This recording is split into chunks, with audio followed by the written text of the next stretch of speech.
Michael Ryan didn't just direct the Dresden Sun, he lived it. Writer, producer, DP, editor, post production supervisor, he wore every hat, survived every storm, and came out the other side with the hardest film you've ever made. Today, I get to talk with my business partner, creative partner, and most importantly, my friend. Welcome to the show, Michael Ryan. Hello. Greetings. How you doing? How's it going? Thank you for the intro. Visual effects too. Believe it or not, I did quite a bit. Quite Yeah. a bit. Well, I did Yeah, say well, there was post also assets production. and stuff like that too. So I don't know what you would call that. There's like names for every particular Yeah. aspect, but not that That's I'm why not. it's all encompassing post production. So yeah, I guess basically, I'm kind of. It was kind of like a oh, when you get like when you go to the store and you get candy and there's like nerds and then they mix the nerds with like other nerds on one side and now you get four flavors. I think Yeah. they do that now. Or you Yeah. get the nerd whips and you get like 10 different flavors on one whip and you can eat it. That's kind of what it's like. Yeah. It's still a Yeah, box of nerds. it's just a box of nerds with different flavors and different things and they all do different stuff and they all have Yep. different like attributes and stuff. So you kind of just get thrown into that. I guess Hell yeah, yeah. it's a terrible analogy, but I'll do it anyway. Well, dude, I wanted to we've been wanting to do this podcast, this episode for a little while, and we've been kind of being patient and waiting for the right time. And I think the right time is today. So I appreciate um that. Thanks. hell yeah. Um so before we really get into I would say the trenches, how would you describe the Dresden Sun in your own words? As in what context? That's a very Well, sizable question. So like story or like if I was somebody that wanted to potentially watch this film, how would you describe it to me?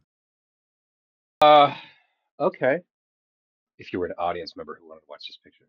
So I would say that it is an amalgam of several genres with big ideas, a lot of characters that are, I believe, are fleshed out, especially considering the time window that it's told in and the type of genre it is. So you're looking at kind of an action sci-fi genre with a lot of interesting allegorical undertones and interesting ideas that deal with things that people are talking about today, things that have been around for a long time, and things that people question. So it's a good ride. I would say I genuinely believe this. I think it's actually very entertaining.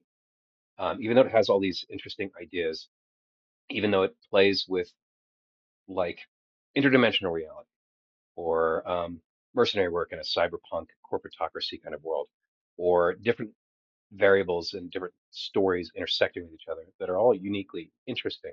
It's on a very significant trajectory, which I think is entertaining, and I think it's a good ride. So I'm biased, of course, because I spent a ton of time on it, but at the end of the day, I think that's what it is. And I mean, you kind of have to watch the film and make up your own mind. There's a lot of um, there's a lot of intention in it. It was very pre-visualized. It was very thought out in a lot of respects, and there's a lot of world building in it because it connects itself to a larger arc overall that drives the primary narrative, where all these different characters are kind of floating in between in this world, and it's an ensemble piece, and the cast is fantastic. I love the cast. Every actor that worked on this, from Og to Mina to Sam, Richard, Louis, Christina, everybody who acted, including you know um, people like Dell and I mean, it was Hmm. the guy who played Todd Jansen was Lee. fantastic. Yeah. Christopher Lee McCloskey. I could go through the whole list. Yep. I love the cast and they were We great to work with. So it really drives the film significantly. So good ride, good trajectory, very big ideas, has very big ideas, and it has a wonderful cast. Wonderful You know, cast. And shout yes, out to Neely Gurman, our casting yes, director. our cast, yeah, absolutely, she was fantastic, She was great. Yep. great, absolutely somebody who gets the job done. Yep. Rated R. You know what I'm saying? Like she's, Now, do you you know. remember do you remember what like sparked the idea for this film? A lot of Cuz things. it's been in some form of production for a very long time. No, I Because mean it's we been in started that of working on it. development hell over 15 years. I've done over 50 drafts of it. I've been through multiple attempts to try and get it somewhere. Since two, I started, I really started building the world though in 2000s, but I started actually writing the real first draft of this screenplay around 2008, 2009, and I finished it in 2009. And that was really basically the first that was the first rendition of it. It's different in a lot of respects because of this one didn't it had a flair that was futuristic, but it wasn't as I didn't embrace the cyberpunk genre nearly as much. It was more of an Um, action thriller before, yeah, it and was an now action a thriller. cyberpunk Yeah, well, it action was thriller. sci-fi too. It had sci-fi. Oh yes, I'm sorry. Yeah, Yeah, it still had the monocle in it, had all that stuff in it.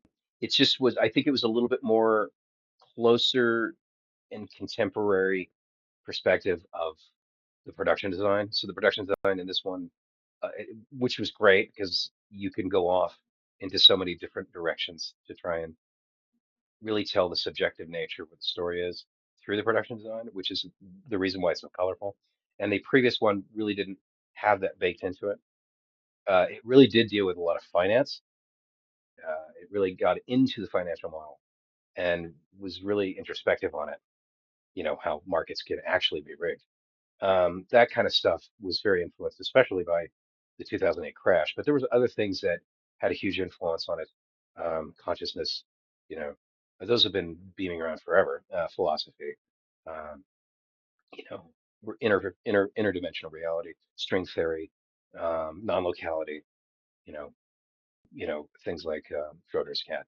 All those things are just interesting ideas that kind of found their way into that, and they were already built on that. And also the idea of control, corporate control, or what I would like to call corporatocracy. So those themes have been explored since, and it's not very difficult when it comes to those kinds of, if you want to call them socio-political. I consider them just sociological, honestly.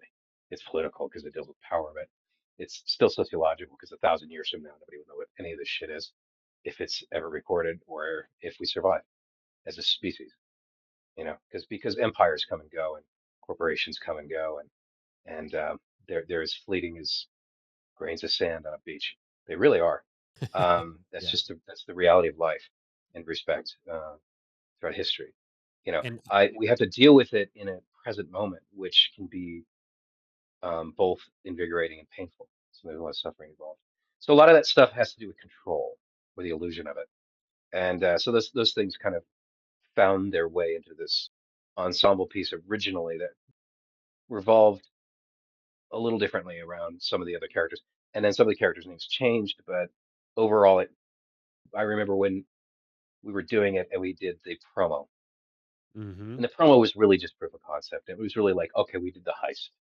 And the heist is different in this picture, but it's still basically the same thing. You got a MacGuffin, and they're going after this particular MacGuffin, and it means something. And there's a reason why this MacGuffin's so important. And that is, your usual trope that can trigger a classic narrative with a thriller aspect to it, or at least a suspense, something everybody wants, which has and been, done I think time it and would be I think it'd be a good idea for me to read the storyline for the listeners so that they can follow along a little bit. So it goes sure. a heist goes south when a brilliant principled mercenary with a traumatic history works with an insider to steal a valued commodity from Parador Corporation called the Sphere. The Sea and Earth Corporation, vying for global dominance, seeks to find a solution to an otherworldly technology for a scientist's project. A financial analyst who despises his job at the powerful investment firm Mutual One is caught in the middle between deadly corporate rivals, financial fraud, and technological espionage, forcing him to run from the most psychopathic military contractor in the world. So it's pretty compelling, if you ask me, from the storyline. Yeah, Um, I mean, and honestly, you can just cherry pick anything you want out of society and what's happened in the last 25 years that can easily yeah. take your pick. I mean, I could go into Yeah. references and analogies that, I mean, we've said reflect this. collective human behavior and collective, Yeah. creations or machinations that exist in what people do to push certain types of industry. I mean, the military contractor. Come on, that's basically a mercenary corporation, and those have been around for decades. Yeah. Matter of Tech fact, I would war. say they've been around a lot longer than that. I'd say they've been around. I'd say that kind of idea and that kind of core has been around for thousands of years. But point being, I'm serious. Going probably way back before the Common Era. So long story short, all those things kind of like found their way into this particular story, Yeah. and they all represent that aspect. And yes, it's complicated, but I mean, I could really get into it. What's the sphere? The sphere basically, I did an entire report on it and based it on other things that exist, loosely on current ideas that are also found in quantum mechanics and physics, also found in other avenues of speculation. And a lot of it is speculative fiction, and some of it's symbolic because there's a lot, excuse me.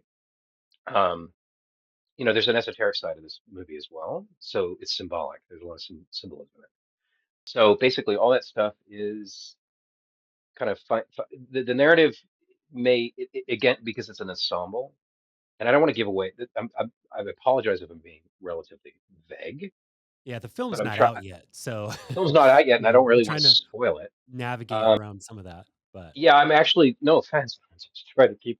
I'd rather somebody just walk in, you know, to a fucking movie. Just go. I didn't yeah, know what I was expecting. It's great. I mean, that's the coolest thing in the world. Not having a preconceived or preloaded perception that is influenced by whether it's the social dynamics of the world you're constantly barraged by or your friends. You find out your own opinion, and that's the most incredible way of watching a film. That's when you can really tell. User reviews, anything like that, it becomes you and yourself, and that's always a fun experience. I try not to get give you too much, but I'll give you a few things. I mean, it's relatively simple. You've got mercenaries that are hired by corporations to do basically espionage and corporate espionage, and a lot of them to stay in competition with each other because it's differential advantage. They steal from each other, which has been done for quite a while. I mean, in our world, we see it's almost daily practice, probably. But at the end of the day, this is a more extreme version of it because it exists on a parallel world, really, and it's a little bit in the future. And technologies come a little bit further in form that is more beneficial towards that structure. And I mean that like this world isn't remotely close to what I would call, wow, what a beautiful world. It's utopian. We've taken our technology and benefited mankind. It is not that at all. It is a free for all, and there is nothing but people competing for differential advantage. And they will use any means necessary within a very specific legal framework so nobody gets busted. And so, of course, these mercenaries are called to, through a fixer, which is also found as an idea that's in various stories. But long story, they basically have an intermediary who hooks them up with a job, and they do this gig and they get paid. And you have these two interesting characters. One is a basically, I don't want to give it away too much, but refuses to kill people for a particular reason. And they do this gig with an insider. And the insider is a guy who works for a very big R&D division that primarily handles clandestine um, technology, stuff that is need to know, highly classified, and only on the books in the shadows. And so one big corporation that is in rival with multiple corporations wants that tech because they have something that they invested in, which is Dr. Corliss and her invention that this piece of technology will complete to make sure her invention works properly. But they don't have this technology. They need to fucking steal it. And so they hire through a very vast underbelly to make sure that nobody can trace it to them, you know, through an intermediary to find them the employees they need to pull off the gig. It's as simple as that. And of course, that sends off this huge trajectory of different consequences and variables that come into play based on various people who are involved. Now, again, it's an ensemble piece, so you have three primary intersecting storylines, but they all coalesce and go into one, which is cool, I think. That was a really big cool. part of this. Yeah, I think it's cool to do something. simplified, where it's really focused around like a primary antagonist and a protagonist. But this, I think the gray area of reality can be more interesting when you're bringing an ensemble and you show the different shades of humanity. Now we have obviously very colorful antagonists, and I call them antagonists because I don't consider them villains. I consider them almost like in science, you have a positive, negative.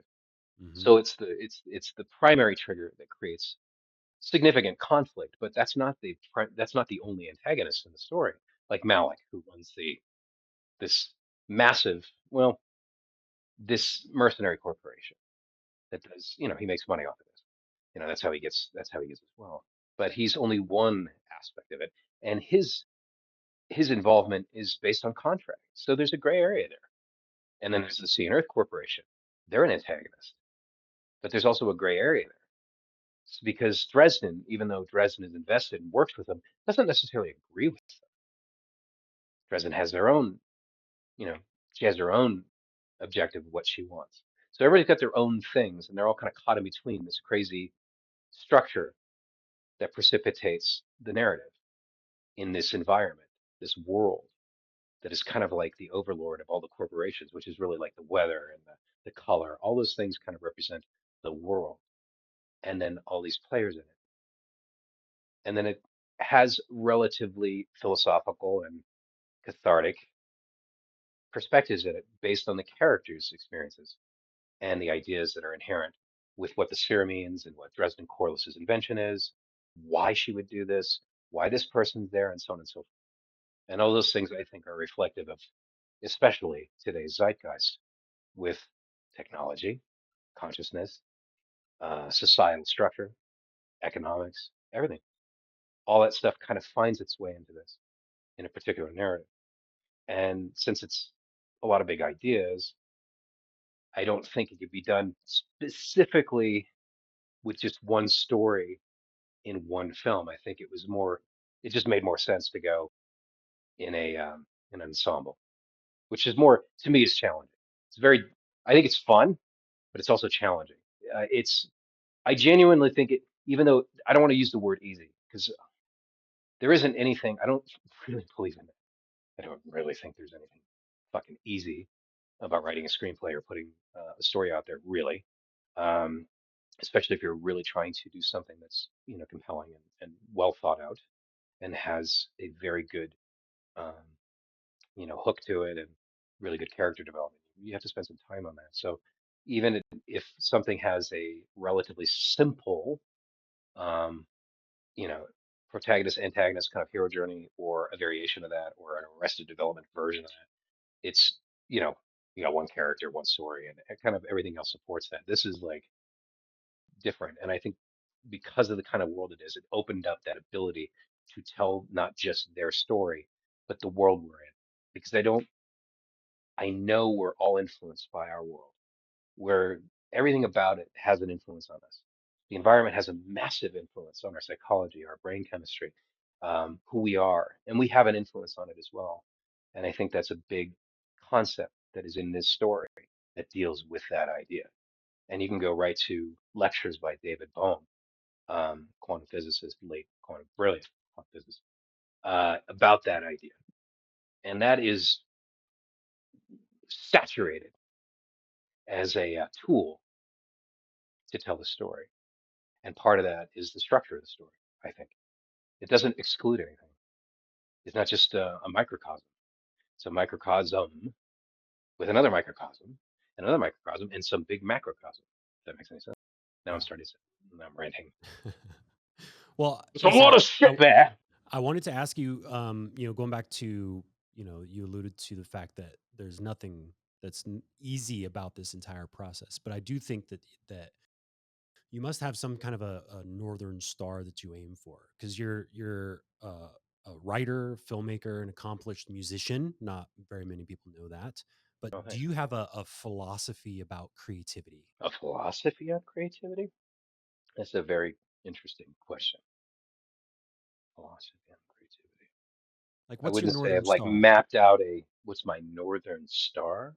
Well, I mean, Yeah, like how do you it push depends through? on. How do you push through those negative feelings I of, just have to. this I is don't have a hard? choice.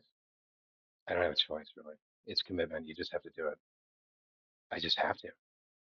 It's got to get done. I don't like to use battle analogies, but there's a truth in that. When you're doing a project like this, which was insanity, I'm not kidding. This was extremely difficult because of how much detail that goes into it, the thousands of files, the different layers of every particular shot, because there was roughly 1,700 shots that were visual effects. And visual effects, folks, is not just, and there's no justice in this, but it isn't like, not all visual effects are CG. CG is a robotic model or something, or a monster. That's CG because it's using graphical three-dimensional models and animation and things like that. But not all visual effects are that complicated or require that much stuff. Sometimes it's as simple as, set extensions, which isn't simple really. So you're creating a background, you're doing a plate, you're doing an advertisement on space. Sorry if I'm getting a little segue here, but anyway, No, it's fine. what I'm getting at is that uh, I didn't have much of a choice. It was a lot of work. Um, and when you're sitting in that kind of zone, you just have to fucking do it.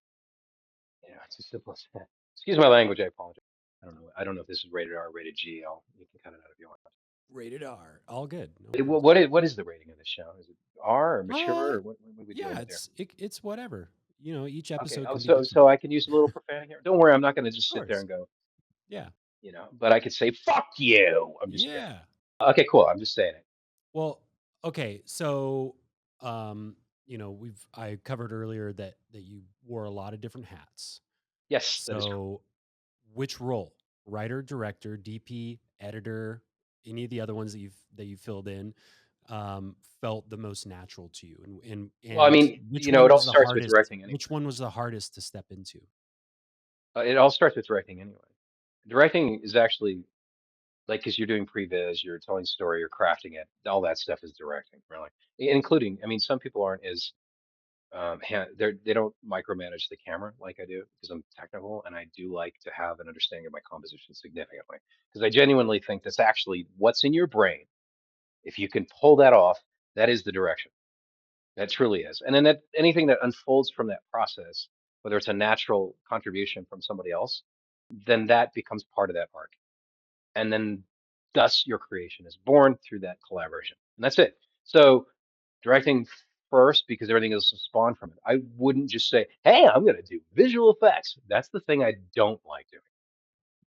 Um, let's do that. Hats off to people doing roto. Hats off to everyone that worked with me on this project. It was very difficult, and they did a really good job. I had a very small handful of people that assisted me with this, and and worked very hard. We all did, and I fucking hate doing visual effects. Yeah. Yeah. I love them, but doing them is a pain in the ass. Yeah. It's tough. It's hard. It's hard. Layers upon layers, mistakes, render issues, trying to get it right, lighting, all kinds of crap. Roto works a pain in the ass. Now, if you're a roto specialist, no big deal. You're using Silhouette or something else, and you know exactly what you're doing. But I mean, that's kind of a process when you streamline it into an industrialized kind of system. You have this person for this person for this, and it kind of gets cranked out. And that's a very good way of doing visual effects when you're streamlining it so you can get it efficiently done. But when you're a generalist, which is technically what I am, I'm a visual effects generalist. I do a little bit of everything, but I don't do one thing better than the other. So I don't do roto great.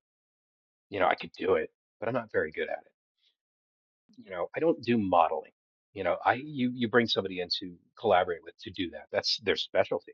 I mean, that's someone who does that kind of stuff. So when you're asking like all that other stuff, I mean, I don't hate visual effects themselves. I just don't like sitting in front of a fucking computer and staring at layers and layers and layers and layers and layers, doing all this shit and seeing it either fail or not work or whatever.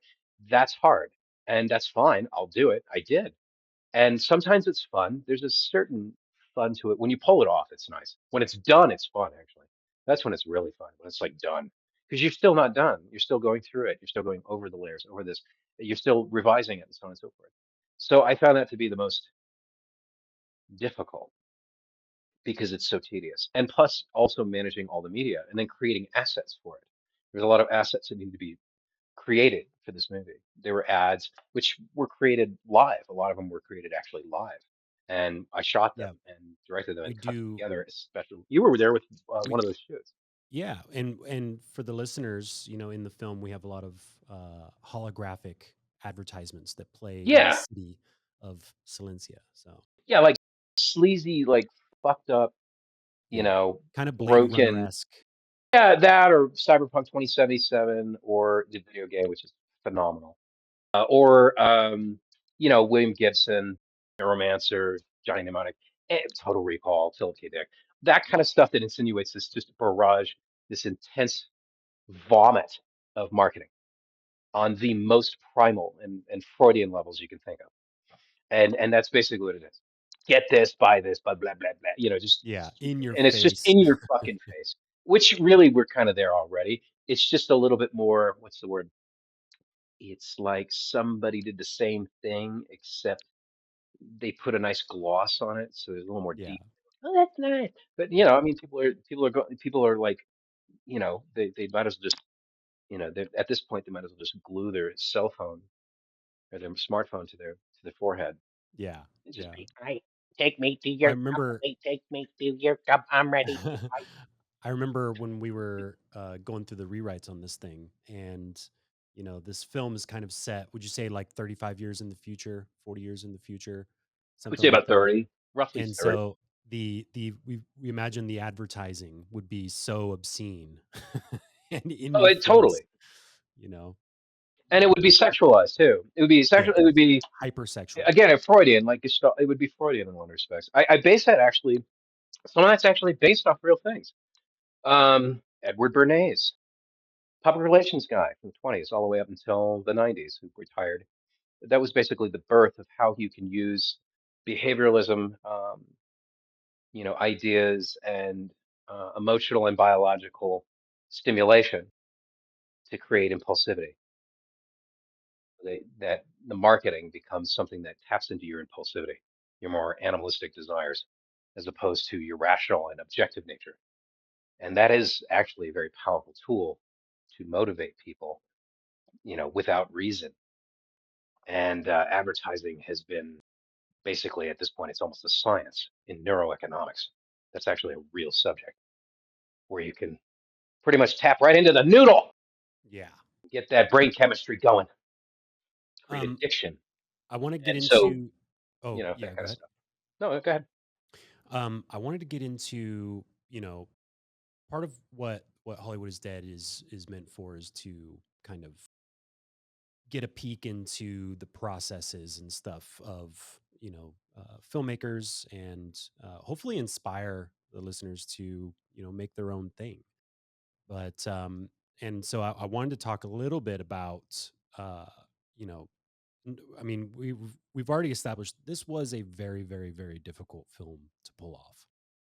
We didn't have a lot of money for the type of film that this is.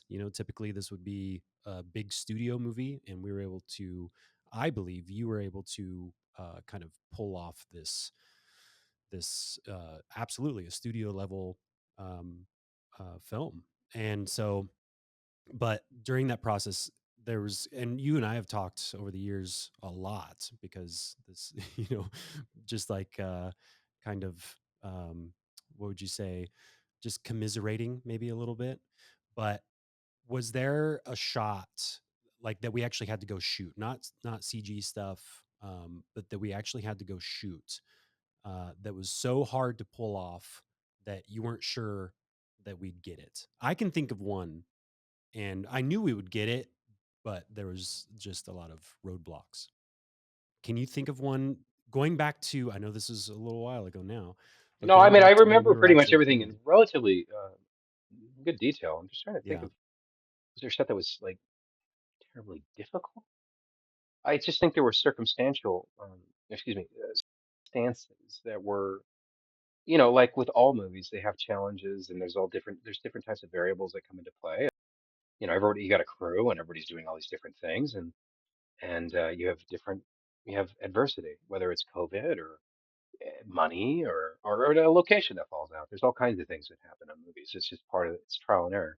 It's Murphy's Law. It always has been. That's how movies are.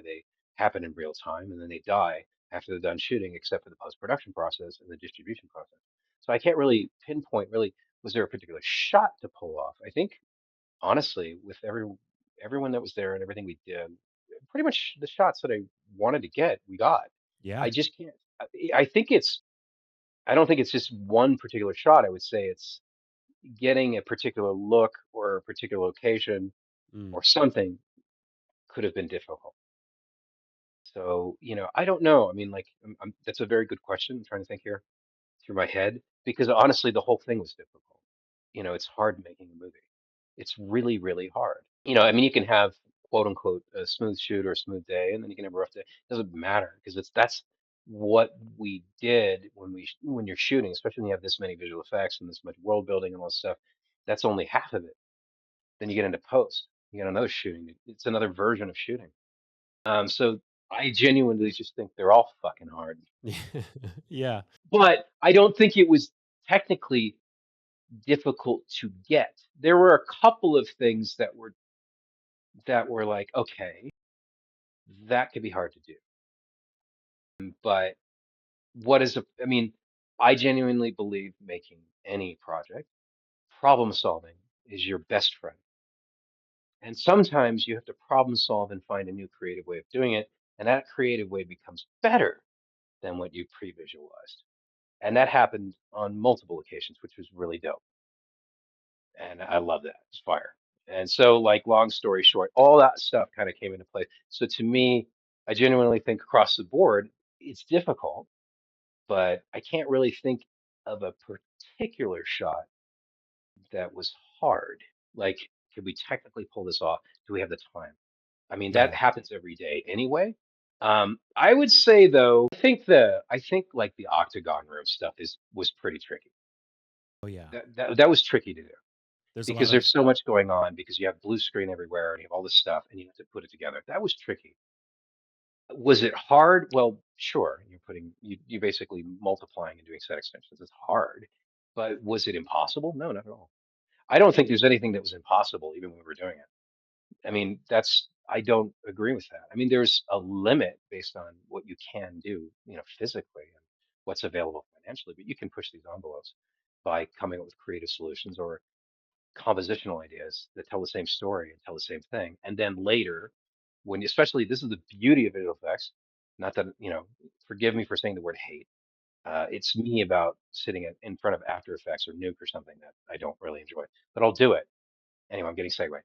Point being is that that's already difficult and you have that option in post anyway. But I also don't believe like, oh, well, I don't look at, we'll fix it in post.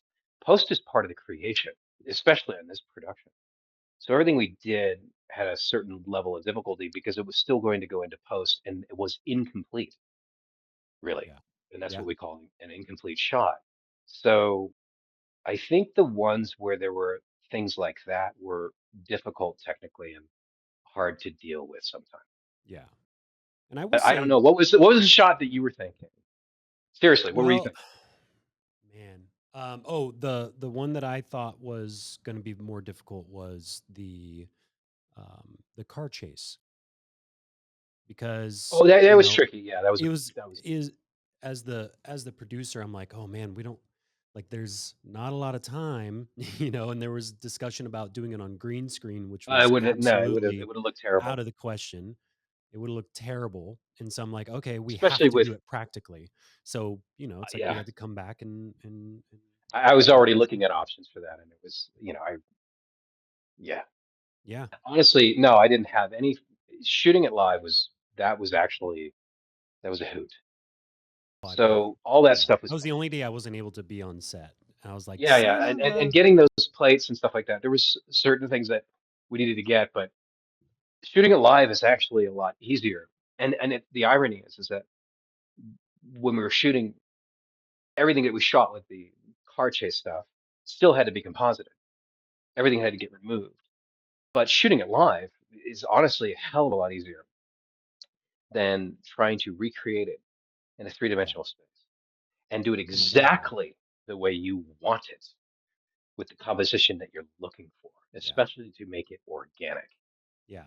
To That's get the hard. physics right alone would Think of be the physics. I mean, there's so many things that come into play. I mean, just go yeah. watch, just look, there's one shot in Bullet that says everything about their car shot.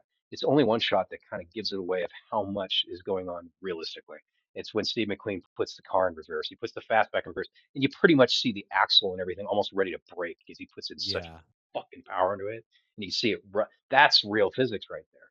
Yeah. No, we could replicate some level of that, but capturing it live to me is I just prefer this. It just looks dope. Yeah. It's the same thing with 100%. whether it's Mad Max or Fury Road or Road Warrior or or Ronin, which actually Frankenheimer did great car chases. So did Billy Friedkin. They all did really great car chases. I love a fucking good car chase. They're badass. If you do it Yeah. right and the context works, they're great because it's also just the art of the stunts. You're looking at the art of the players. You're looking at the way people drive. And there's a huge expression in that. And when you're watching it live, it's just a very different experience. It's very visceral. Yeah. Cars live, it's just Yeah. rad, you Yeah. know, if you like cars. So, that to me was honestly, once I knew we were going to pick a lot of that stuff up live, was the easier part. Yeah. Yeah. Yeah, yeah, no, I'm not kidding. That knowing that we were going to do it, it would have been more, it would have been a nightmare if it had to be completely, and it would have been astronomically expensive. I think we saved tens of thousands of dollars at least doing Yeah. it, really combining it with live elements. I mean, it was unbelievably exciting, and it still didn't look very good. It would have looked fake, honestly. Unless you're doing, and even then, it's still difficult because I can tell most of the time. Unless it's a really high level, we are ILM or some big studio out there that's really got that down. Yeah. It is difficult to do it unless you've got those kinds of resources to combine. And we still combined, visual effects elements regardless. There were tons of them. And it just came out right. It's a Yeah. good hybrid. I just genuinely think that's the way it should be done for a lot of reasons. Even if you can do it with AI, I would rather capture it live. You're never going to get that again, ever. You get Yep. that one moment in time.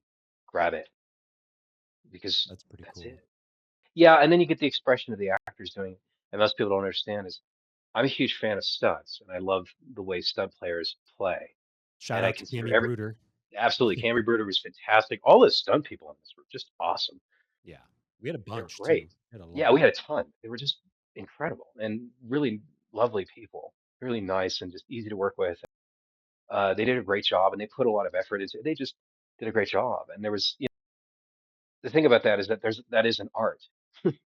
Stunts are an art in a movie. They're crafted to create a tone, to create an experience, to tell a story, and to get you in a place um, of euphoria.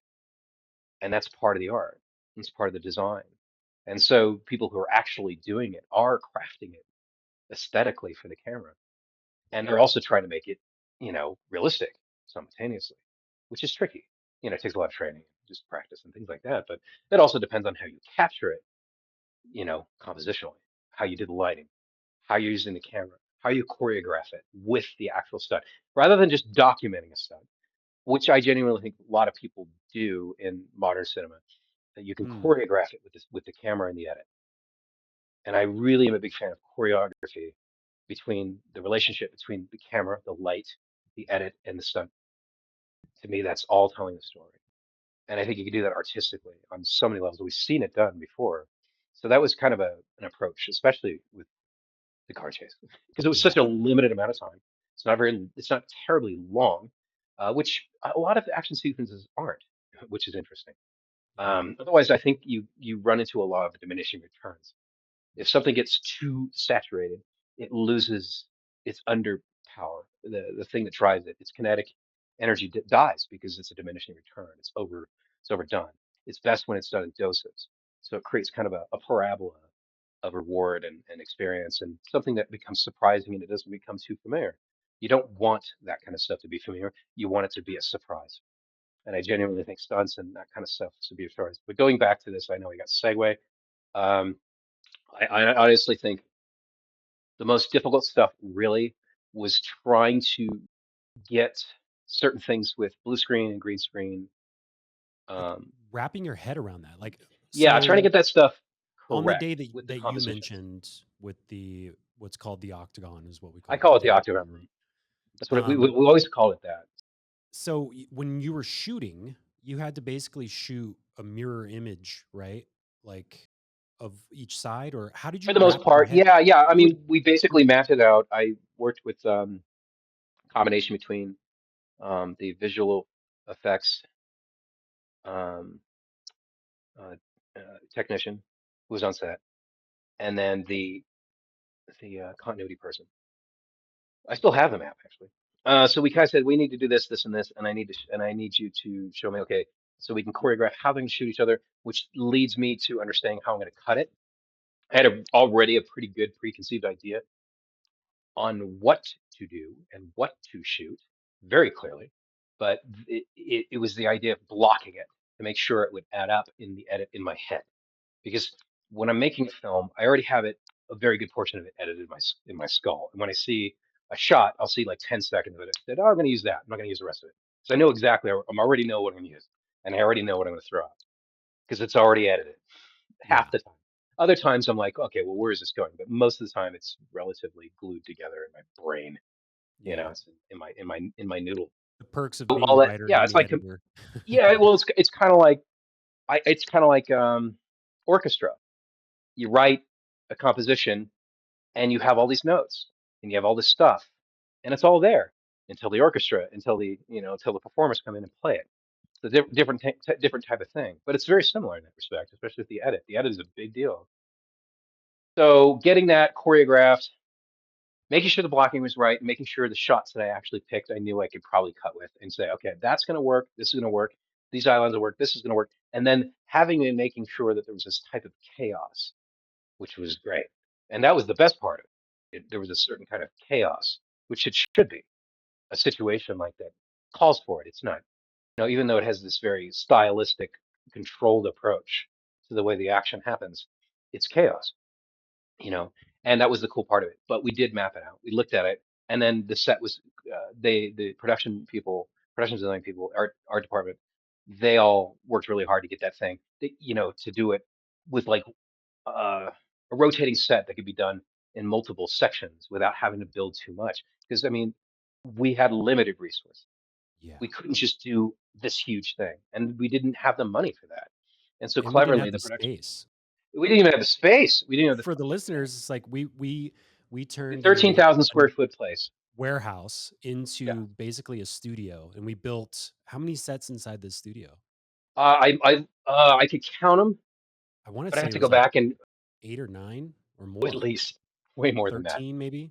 More than that. So like we would shoot one set and then we'd have to Way more tear than it that. down, and then And then it, art yeah. department would go and build the set that we were shooting like 3 days later, Yeah, and and we'd shout out to film the in this art other department spot. from Oh my Julian god. and Jesse to Fletch and all those Yep. and all those people put in a lot of It hours. was nuts. Well, I And mean, they did cuz a really this good was job trying to make something happen aesthetically beautiful yeah. with nothing. Well, they had Yeah. things, but it wasn't a lot, and they had to be very creative with it, and also to just say, well, what does he want? That's the Yeah. director. Like, what is he like? I mean, I was relatively creative, but they kind of rolled with it a certain way, and they came up with a very good. Matter of fact, they all came up with really clever problem-solving Yes. ideas to make these things reality, Yeah. which is the key, I think. It isn't just art that happens in production design and art department. It's also problem solving. But once again, I'm going Yeah. back to those two words, problem solving. That Yep. comes up with very creative solutions, and I noticed a lot of that because you were kind of forced in that position anyway economically, and Yeah. secondly, it sharpens up everything, and because of that, they contributed this wonderful like ability to manipulate all these different sets and use whatever's left, and nothing pretty much got wasted really, Yeah. which is great. I And remember I remember yeah, walking in one day and Jesse, he was building all the sets. And I walk in, I'm like, I have good news. Michael's not gonna shoot this wall, this entire wall. So you don't have to do anything to it. And he was like, oh my God, that saves me so much time. exactly. It's like being economical and creative, and Right. really And spending the money on what is on screen. correct. And that was another thing. That's why I pre-visualized so much. I used a Cine Tracer program. I brought in a storyboard artist. Jason did a really good job on the storyboards early on. And then I used Cine Tracer, which came out shortly thereafter. It was around, but it wasn't fully functional in the way that I wanted to use it. But it became that and just memorizing and creating shot lists and all that stuff.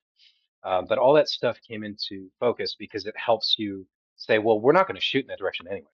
So don't even worry about it. It's the same thing with the edit. Well, we don't need that much time. I only need 10 seconds. Don't worry about it. Now, some people would say, well, you should have a little bit more than less sometimes when you're doing the editing floor, but it was pretty well pre-visualized in a lot of respects.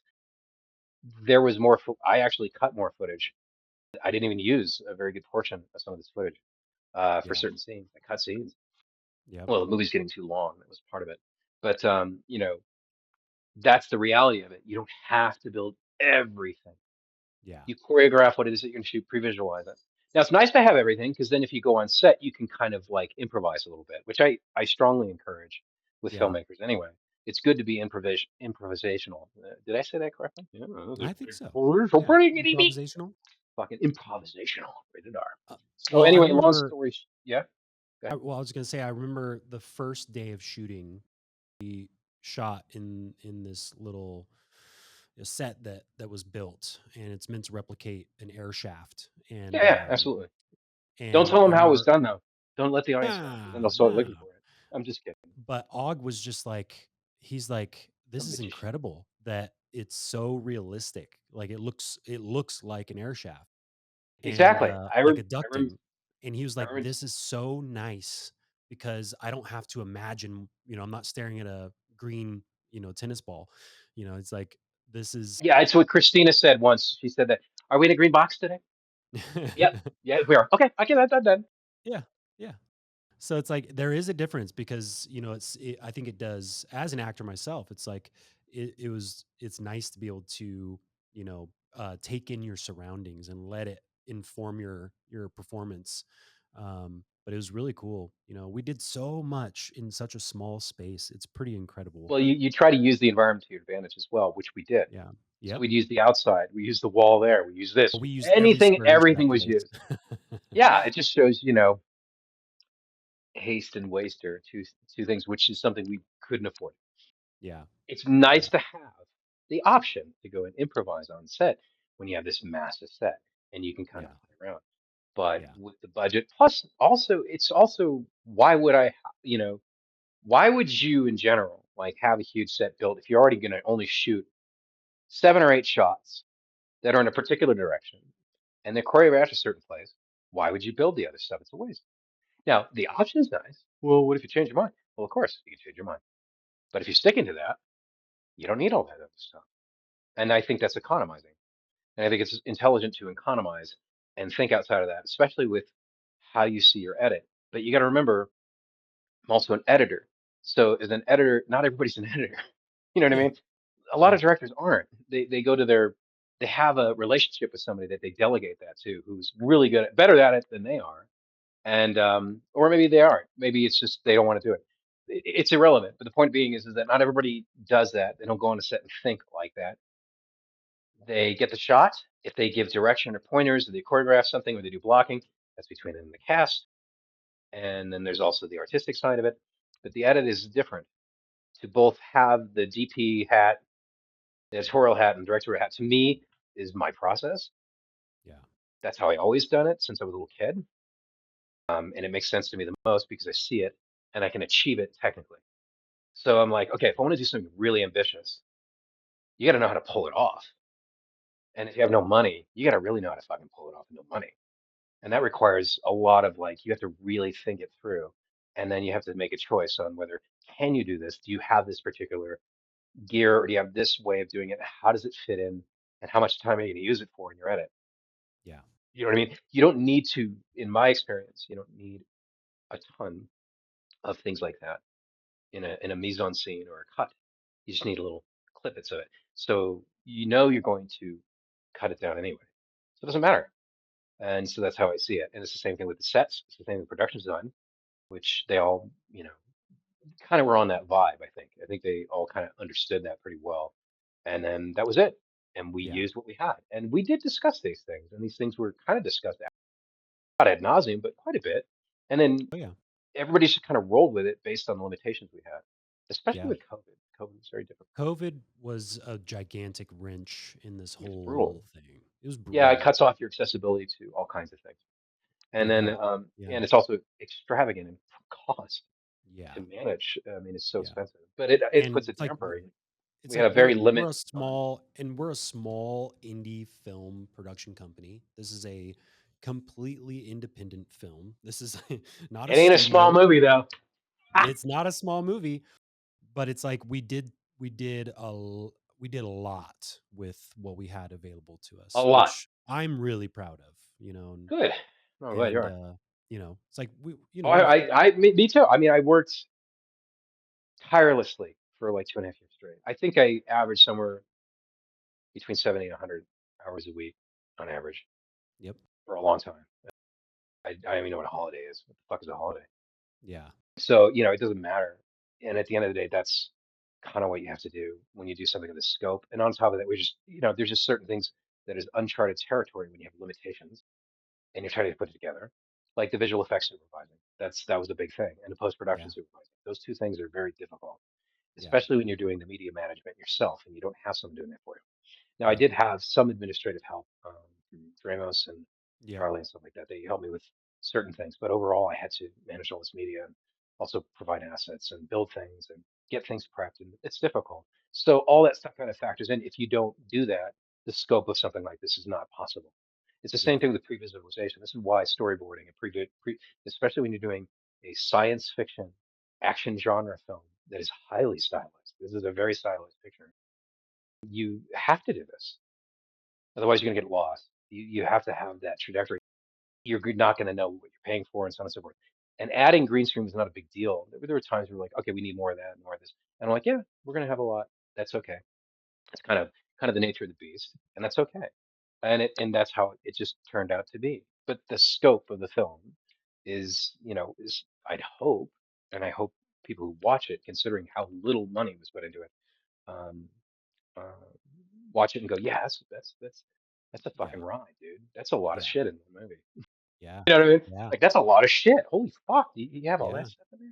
Well, it's like, You you know, know, it, we want people to, you know, at least when I was growing up, I'm sure you had the same experience. I think it's pretty universal for people that are in this industry where they grew up watching films and occasionally you'd have this thought of, you know, either, yeah, I want to do that, but then it's different when it's, I could do that, you know, I could do that. If they did that, like I could do that, you know? And so, yeah, you know, I can't subscribe to the idea that it can't be done. I just yeah. can't. Oh, that's a is that did I just say it? I can't subscribe to the idea of can't. That's fucking funny. So anyway, I won't subscribe to Yeah. can't. How's that sound? Yeah, I So mean, anyway, like what I'm that's saying is, hey, this is a big scope movie. yeah. There is I mean, there's a method to a certain level of madness that exists with these kinds of, especially with the way I work. And somebody will say, well, okay, you're crazy. Well, yeah, perhaps I'm crazy. But long story short, there's a logic to it. And there are limitations, but that comes from experience and Yeah. beating your head up against the brick wall for years and getting shit kicked out of you for it. And Do so, you th- long story short, that comes with experimentation and that yeah. comes with just shooting something. It doesn't matter whether it's going to work or not. Try it. It doesn't fucking matter. Just shoot it. That's how it's always been for me since I was like 13 years old. I just want to get that shot. I want that in the movie. Yeah. And to technically pull it off, how can that be done? And I am a big fan, though I love the aesthetic art film from Tarkovsky all the way to, David Lynch, or I mean, I can name dozens of great filmmakers that don't do spectacle on this level. They do spectacle, but it's more even keeled and in a sense where it's about the philosophical undertones of the mise en scene or the story, which this movie does have. I just happen to really enjoy. I love big spectacle in a film. It's exciting. I like big sound. I like all of that personally. I like I do like car chases. I do like action. It's rad. Yeah. Kineticism in cinema is amazing. And that is part of cinema. It's hard to want to do or to desire to do something like that when it's a combination of intimidation because, well, how the Mhm. fuck do you pull it out with no money? Yeah. Right? And Yeah. then how do you put something together that actually works for the story? Because if you have too much of the other, then there's no story, there's no subtext, there's no aesthetic philosophy or theme that's going through to tell the arc or the meaning of the story. Because meaning is very important. Story is very important. Emotions are very important. The three-dimensional outline of a human character being re-represented into a fictitious environment is very important. All those things contribute to that, but putting it into the narrative of a genre like action and science fiction. There's a lot of science fiction films actually that are made on a very low budget and they're Yeah. beautifully done. I could name a handful of them, just incredible movies. They don't have action in them, but they rely heavily on very beautiful locations, some CG, some elements, but mostly they're dramatic. They're dramas or they're exploratory into a philosophy, an idea, or a scientific concept. They're speculative fiction, speculative Yeah. science fiction, which is the idea of what's happening in the future, questioning things about our reality, questioning things about our technology. Who are we? All that stuff kind of factors in. Then you get a movie like The Matrix, which is a fucking wall-to-wall action, just bonanza, dude. It's fucking rad. Yeah. And Yeah. everyone knows it's rad because it takes everything you love about all these different crazy ass genres in American cinema and world cinema and throws it into this kind of beautiful narrative and brings the big ideas and brings some of that art and throws it into this very complicated action movie, Yeah. which is dope. And so you have that. It's the same thing with Fury Road. Fury Road, you know, whether you see it or not, it's actually a science fiction movie. All of Mad Yeah. Max is science fiction. It's speculative future about the apocalypse of what led to the collapse of society and how do people basically adapt accordingly. And then you have that classic Ronin story or that broken hero story that goes in and either survives it or tries to find some meaning within all that insanity and suffering. So, but it's still, make no mistake, it's very much built on science fiction and it's driven by action. And I personally, it's the same thing with James Cameron movies or even Spielberg's films. Action's a big thing, man. And Yeah. it's a lot of fun to do, but it's also very intimidating to do when you're so limited, and you really kind of have to be very creative with it. So I can understand why like most indie films don't really go in that direction. Now, some B movies do. They'll spend a bunch of money on like the car chase or whatever, and then the story's kind of like on the back seat. Whereas a lot of indie films, they really put the story, or at least the human connection part, or maybe the theme in the front seat, because that's what you Mm. got. Trying to do the scope is too difficult anyway, most of the time. It just Yeah. is. Yeah. So you are not forced, you veer off into a direction to tell more of a subjective tone that's simplified in this beautiful world, using locations and other things to your advantage to tell your story, like Yeah. throwing in a fucking car chase or you know, Do you think it? lasers and shit. Good Do you luck. think it's? It's Do hard. you think it's? Do you think it's Now you fear? can, but go ahead. Do you think it's fear that they are not willing to entertain the idea of trying to do I something don't know. I big? don't. Possibly. It depends on each one's motivation. Everyone's a unique individual, so other people have their reasons. Some people just don't want to do it. It's Yeah. not their cup of tea. A lot of people just Yeah. don't like. Some people don't like that stuff. I actually think there are some people. I mean, it is what it is. I mean, some people think action is lowbrow. I Mm. fucking disagree Yeah. 100,000%, one whatever billion percent. Action is an art form, and action filmmaking, when it's done beautifully, is an art form.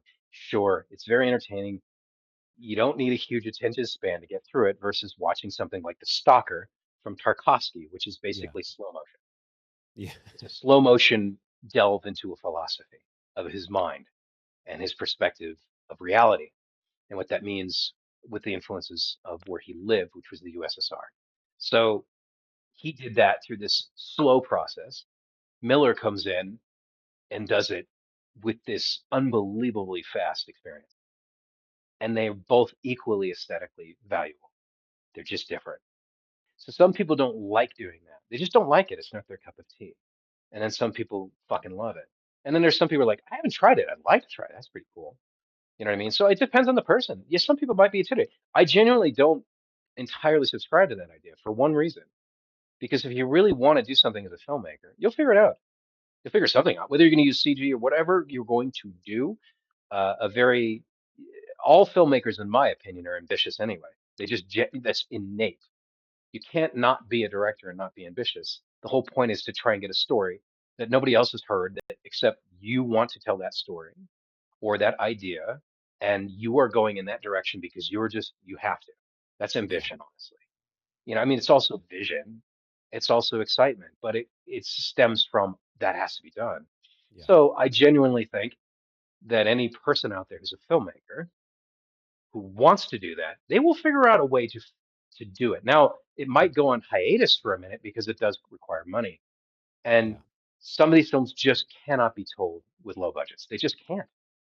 It's not realistic.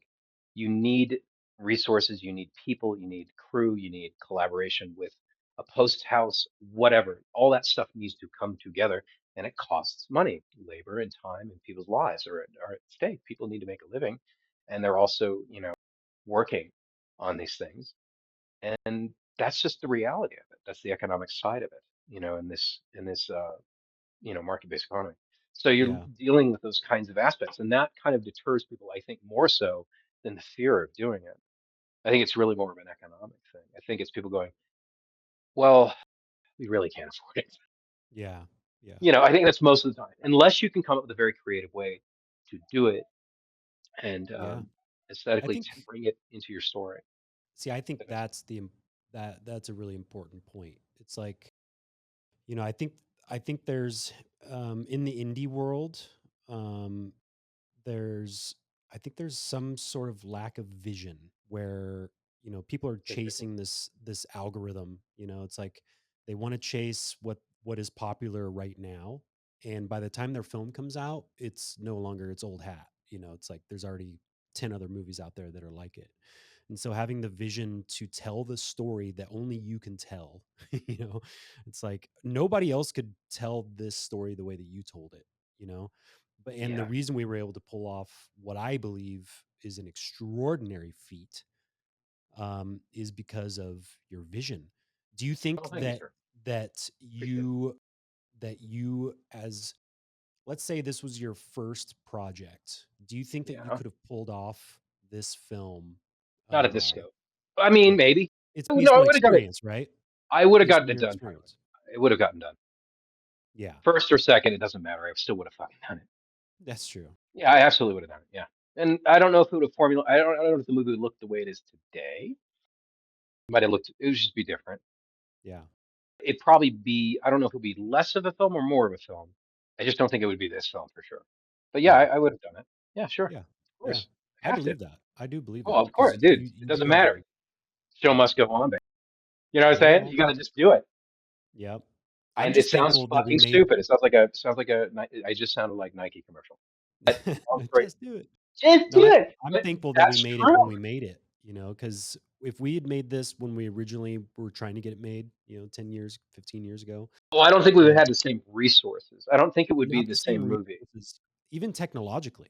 Yeah, I don't think it Mhm. would have been a cyberpunk fiasco, but it No. wasn't written to be fully cyberpunk.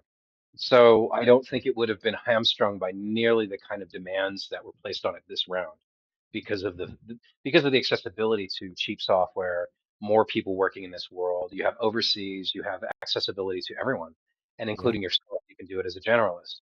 And there's a Yep. lot of ways in problem solving and fixes that you can do even when you're dealing with software that is available now that wasn't really readily available, or the bugs weren't ironed out back then. Plus, Right. computer power wasn't the same. I mean, I'm working on a pretty powerful box at this point that I made for this picture, Yeah. and that was not available 10 years ago. Not this Yeah. kind of power. I mean, otherwise you could have had it customized back 10, 15 years ago, but that would have costed tens of thousands of dollars. So Yeah. today you can do that. And Yeah. I think I mean there was computer power, but it wasn't like this. Yeah. What are you Getting a running 64. for all the I'm tech gonna nerds thread. listening? Yeah, sure, sure. And it is an AMD 32 core Threadripper, which did well, runs hot, but it's good. And then I'm working on, a primary 4090 liquid cool. Everything's liquid cooled. 4090 GPU, which I don't think I would have been able to pull this off without it. And then, about 200, almost 200 gigs of RAM, terabytes and terabytes and terabytes of fucking data, and all that stuff. And that's one box. That's not even a render farm, Yeah. you know. But it did make a significant difference, and it's still slow for me. Yeah. Like it Yeah. should be faster. I love fast. I like instant. Like don't no don't think don't I don't want to see the wheel spinning Yeah. on the screen. Fucking hurry up. You know That what I'm could saying? mean that it's I have actually been like thinking that. or that it's about to crash. It's never changed though. It's never Yeah. changed. It's all um, it's almost laws of thermodynamics with based on what you can and cannot do on binary systems. And so it's always been this way. We add more data, slows things down. We add more data, slows things down. We got to build more GPU, blah, blah, blah. It's just endless cycle of bullshit that has been going on for a long time. And I'm like, yeah, it's never fast enough. It's never fast enough. Until we get into qubit computing, it's never going to be fast enough. You know, it's just the way it is. And Yeah. and and so there's always that aspect to it, but it's still a very powerful machine. And I don't think with this capability, even with the amount of time, the amount of hours that it takes to sit there and do all this shit, um, I mean, which took, 2+ years. And I had a good machine, but you still need more people, you need more render, all that stuff. Rendering wasn't so much of an issue, really. That was the good side of it. What became an issue, honestly, um, and I'll say this to anyone who's planning on doing any kind of visual effects, make sure that if you got a drive, make sure you're hooked up to, I would strongly recommend a RAID. And I mean a RAID that plugs into your motherboard, not a plug-in box RAID like what a lot of people use. If you can, and get it, make sure the right time is astronomically fast, and make sure if you can and you can afford it, do it on a flash, and then back it up on a hard disk at all times, simply, or a cloud, or both. Actually, do both. But because the speed at which it writes and the speed at which it talks to your software is actually one of the most important features of functionality on any kind of software, whether it's After Effects, Nuke, Blender. It's the communication between the files. And since this was shot basically in almost 8K and brought down to a 4K format, it was actually 7K anamorphic. We actually shot anamorphic lenses, which stretch the image and then it brings it back, and it brings it into the 6x5 um, setting that's in the red cameras. And we shot it with the Monstro lens. Well, Vista excuse me, Vision. Yeah. sensor. So long story short, all that stuff kind of goes in, and that's what can slow things down. If you have raw files, which is fine, they're great to work with. Those are things that can slow things down. Yeah. Now, I mean, some people work on proxies. I don't really. I've always worked raw, so pretty much. I just Is don't there a have the reason for patience. that? Yeah, I just don't have the patience to sit there and render all that shit out as a proxy. You Yeah. can call it lazy. I don't think it's lazy. I just want to get to it. And the computer Yeah. program and the stuff I use is strong enough to be able to handle it. I mean, proxies are great when you're streamlining things once again. If you got multiple editors, you're doing a television series, you're doing a really big project, you get somebody to render out, you pay someone to render out proxies for you, or you have a software system doing it. And then that comes in, and then you just swap the proxies so long as they match up with the original stuff. I prefer to work with the red since I'm directly involved with color grading. So I need to experiment with what it actually looks like. That's another reason why I work directly with the footage, because I experiment with color grades while I'm cutting. And I want to experiment with color grades based on the science that's inherent in the R3D files, not a proxy that is compressed and it's at 8-bit color.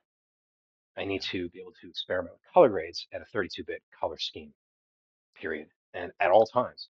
And proxies, unless you're doing 16-bit proxies, usually are compressed. They're small and they're 8-bit. They're not usual. I mean, some people go to ProRes. They'll do intermediates all the time. A lot of people do that. They do EXRs. They do intermediates, but they can still be big files regardless. Even if you do a really high quality ProRes intermediate, they're still high. They'll still slow you down. They'll be smaller than the other ones, but and they can speed things up. But again, in this day and age, with the power of computers and the right times, you don't necessarily need to totally worry about that as much as it used to be. Yeah. You know what I mean? Yeah. But again, it's better for a streamlined, massive process. That's when it becomes kind of necessity. Well, talking And about streamlining, I came across, and I'm going to get your opinion on this. sure, So I came across a AI assistant editor that will ingest 400 clips at a time. Great. It will label them. It'll put them in individual bins. It'll I've seen separate that. Yeah, them I by started seeing that come into formulation recently. yeah. So there's a program. Uh, again, there's no affiliation here or anything. I was just blown away by Sure, this, sure. and Are it's the you first one I've plugging seen. But it's something called right now? Eddie AI, and Hey, Eddie, how you yeah, doing? Eddie. Hey, He's an assistant editor, so and Eddie the editor, Eddie did it. Yeah, exactly. And Eddie the it blew apprentice. my mind. I ingested some footage that I took a while back, and the level of detail that it would take to replicate what it did in 5 minutes Oh, that's great. for a couple hours Can it of sync footage. audio, separate audio to? That's a good question. That's a big thing right there, syncing the That's a audio. good question. Yeah, I know you can. I know I had to you manually can sync everything. ask it. I know that you can ask it to cull, so it'll take the best. It'll organize and Yeah, it'll organize your bins and do all that stuff. What let's say would be a you had a huge advantage is if it can sync the raw audio with yeah whatever with files the you're footage. on perfectly, like Yeah. absolutely in sync. Well, That's a tricky one. I know it'll like say you have a clip that is, you pressed record and then cut, hold on, we got to reset something. Will Hmm. automatically get rid of those for you. So you don't have to, you know, Oh, that's deal with cool. those. But Yeah. I think it's more it's particularly I mean, it's a advantageous it's for media management is what it is. I mean, it's a that's what it software that is. does media. Yeah, But it's media that takes management. a long time. That took you a couple weeks to get Oh, more than everything, that. I mean, just right? syncing the audio took me a while. Just syncing the Yeah. tracks was a pain in the ass. It's Mm. part of it. It's just part of it. And sometimes you're Yeah. wrong. You make a mistake. You have to redo it. It's all kinds of things when you're doing that. But yes, it takes a long time. Media management is also something that happens anyway, especially when you're doing more. Let's say you do a drama and you're doing a drama and it's strictly you're pretty much your footage, unless you're doing Yeah. some sky replacements here and there, or you're doing Right. some set cleanup. I mean, there's cleanup. If everybody doesn't know what that word means, it means getting rid of like a coffee cup on the fucking floor, or there's a light that's there, or there's a reflection that's cleanup, or maybe it's just something you don't like aesthetically and you just get rid of it and you just have somebody replace it with paint. They paint it out with something else. That's still cleanup. So long story short, when you're doing primarily raw live footage, you don't have to be too concerned with that workflow you don't have to change it up. When you're doing visual effects, your workflow changes, your media management changes gradually as you go from scene by scene.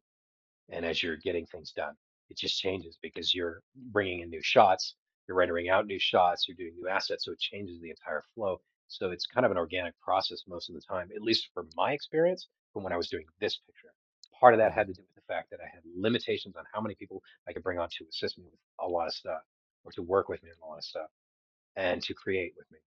And some of them, not everybody's available at one time and blah, blah, blah. And you have certain things pushed out, being worked on by different parties, and you have to put all that into it. So your media management changes. It has to be adaptable to that kind of process because it changes.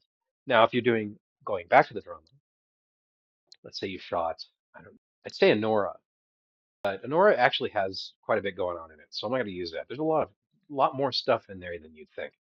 They put a lot of little treats in there. I think they did. I don't know for a fact, but there's a lot going on. But let's go back to something a little bit more simple drama. Anyway, I'll just get to the point. If it's just drama and you just have these shots that is really just pretty much live footage, you can basically create your media management. It's streamlined, everything's synced up, it's ready to go, and that's it. You just cut and then you have it streamlined for color grade afterwards or changes. But you're not replacing 70% of your footage with newly created footage. You're pretty much using what's there unless you're doing visual effects. Like you're replacing a sky, you're putting a monitor in, like you're doing a screen replacement. You're cleaning up something, or you did intentionally have a particular sequence that required visual effect. Most of that streamlined from day one. So if you have a software that can create the first and then just adjust it accordingly, Yeah. that's a that's a hell of a tool. Yeah. Do you Yeah. see a future where AI can be obviously is going to be extremely helpful for Sure. filmmakers I that mean, don't have a huge budget, and they can make something that is on par with a studio potentially. it Because we're depends on all what going to it have is. the same access to, you know, the it's going to People will be be able to do things with any kind of technology. yeah, It goes back to, okay, so why am I watching your movie? yeah, That's really what it boils down to. Why are you yeah, telling me the story? I know it almost sounds patronising. I'm not trying to be. Someone told me that before. Have I seen this before? yeah. And what the And fuck are you telling me? Why should I why watch should I the? watch yeah, why should That's I watch it? true. That's true. Why are you telling me this? And what are you doing that is different, that is yours, that is your individual eye, not someone else's? What is Yeah, your eye of the story? Not a software, not a person. What is your eye of the story? And why are you doing this? Really? Now, some people say, well, I want to make money. You want to make money? Just, go to Wall Street. yeah, There's plenty of yeah, ways to make money out of that shit. But really, why the fuck are you telling a story? And it yeah, sounds crazy to say it like that, but it's true. And have we seen this before? There's nothing wrong with seeing like technology enhance the ability to pull off things for a cheaper price, right? Because that's really what it boils down to.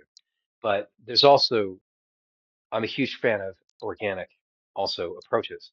They are different and they always will be different. So, regardless of what tool you're using to tell what is it you need to tell, that's the bigger question. Why are you telling it? What's your story? How does this move someone or you or what you that's what is the most important aspect of it. Now, when you're talking about the economic side of it, my concerns in regards to those things is I do care about human beings making sure that they make a living and that they could pay their rent when they're working in this kind of a world that is based on a market economy, and people do need to make a living. So I think a balance between the two is necessary at this time, unless you're doing it on your own, and that's it. I mean, I just genuinely think it goes back to it's not about virtual intelligence being a factor as a software to assist a creative vision. It is the creative vision that matters anyway and the story that matters. I genuinely, though, think that the more micromanaging you are of it, the more you're going to understand why you're telling your story. If you yeah, just let somebody else do it for you, you're pushing demo mode on a Casio. That's not really micromanaging and telling a story in the way you really want to tell it. That's basically letting something else do it for you. There's one thing to have a collaboration with something. There's another thing to just not do anything. And I think the more specific you are with that tool, the more you'll hone the skill of using it to rely on your vision of it, not what it's going to do for you. And then that will ultimately be the advantage you get from that kind of a format to be creative.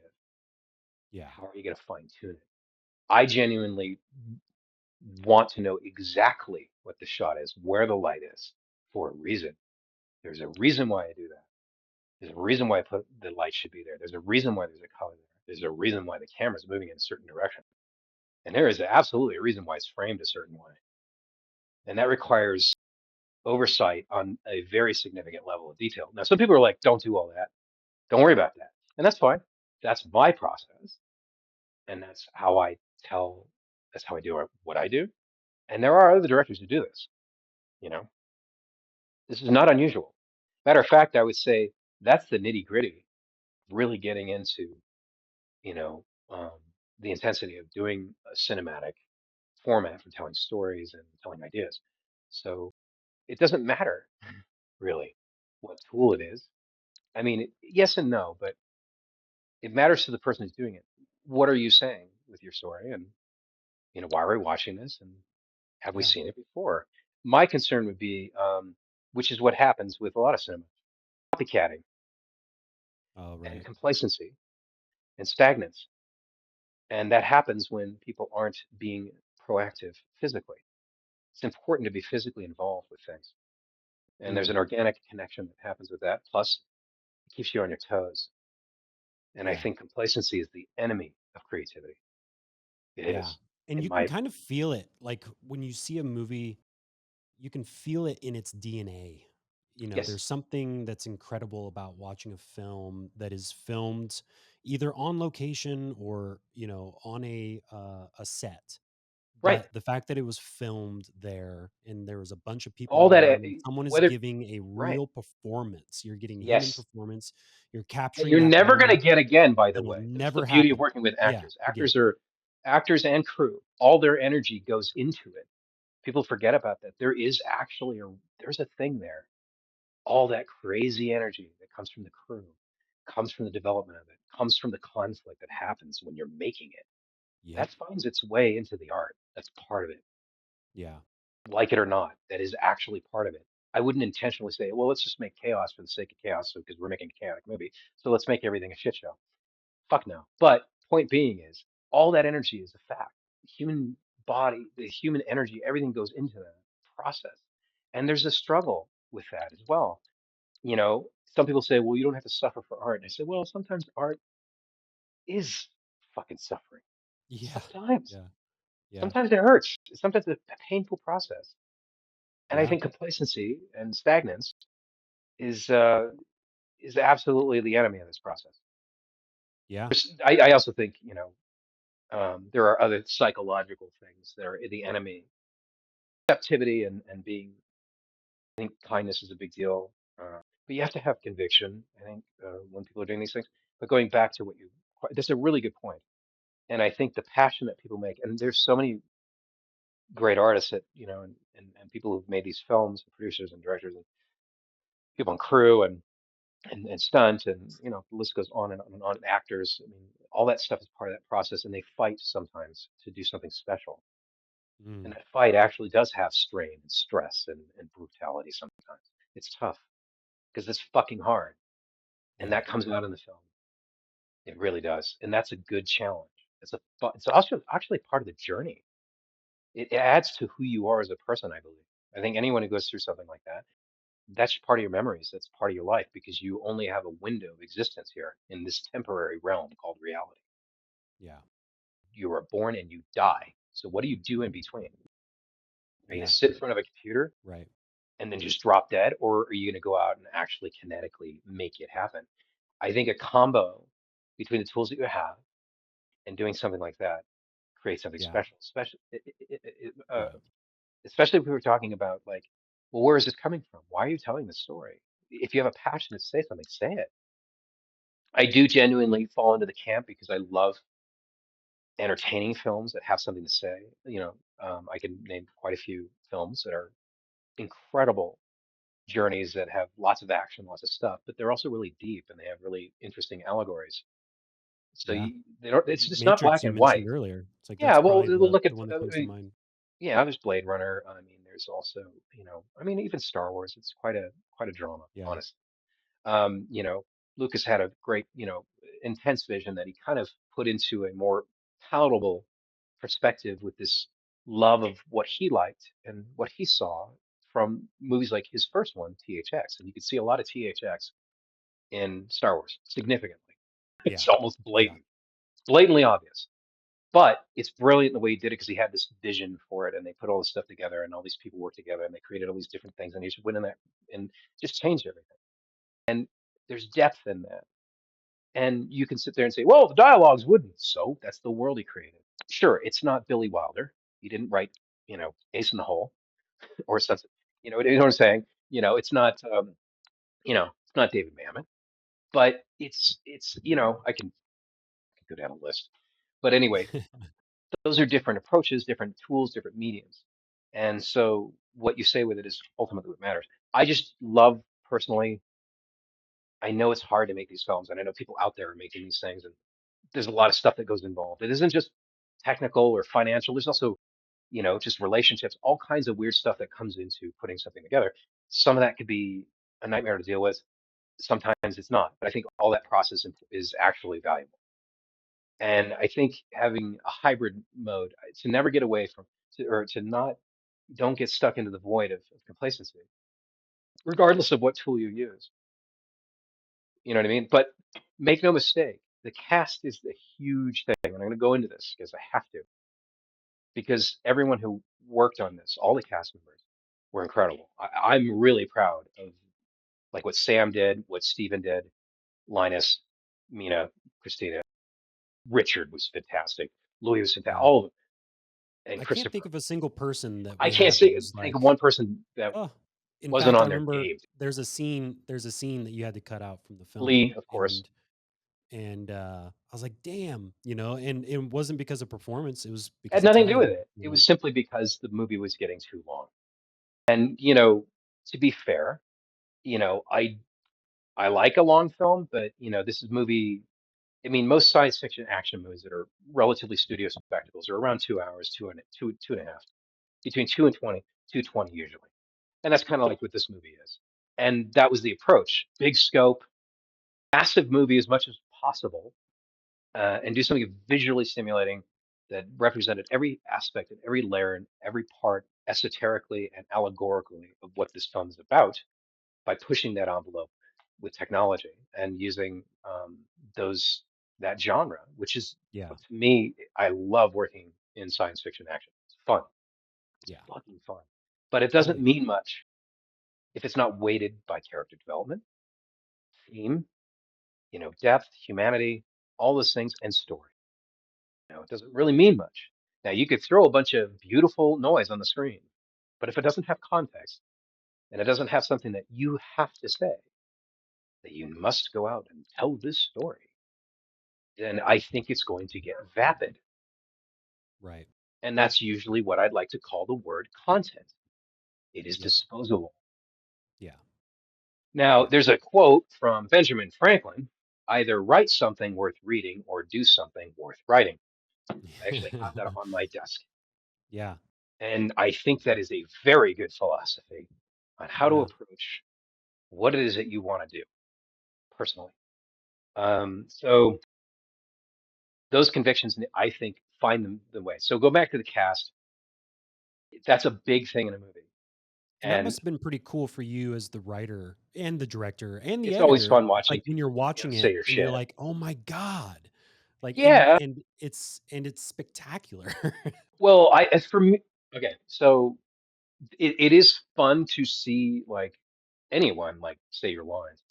Yeah. Um, but it's really incredible when I see people do such hard work on preparing for their roles and doing what they had to Oh, do, and yeah. actually making it more than what I expected. And I'll Yeah. say that about Steven. I'll say that and Steven was fantastic. Anybody who loves Steven, he was fucking awesome in this movie. Stephen Linus Hogg. was fucking awesome. Like you've Sam never was seen him awesome. before. Dude, he's rad. They all are, dude. I'm telling you, they all are. I can't. I don't want to sit there like, oh well, this actor's awesome. This is what I can't. I can't do that. Yeah. Sam was Yeah. fucking rad. I loved them all. Louis was great. Richard is fucking awesome, and he Richard was does a these diamond. little. Yeah, Like, he was a gem. this We is his just first ran feature into him. film. I know, and we just ran into him, and he had such a he was. They were all so great on set. They were such nice people, and they just. I'm really grateful we had those kind of people walking around in this movie, and I thank them. I seriously, including everyone who worked on it. Oh my This God. was All not the easy. extras that we had. Everything that went into Yeah. it, it was not easy. This is not an easy project at all, Yeah. and that was simply the shoot. And the shoot Yeah. was only a short period of time. There's also Yeah. development. Most people don't really realize it took forever to cast. I mean, Neely and Yeah. I and you were, biting our Yeah. fingers. Are we going to get this fucker cast? Is this going to Yeah. justify a budget? Are we going to be able to get this made? Is it Yeah. going to break? Is COVID going to destroy us? At any Yeah. moment, we could have went bankrupt.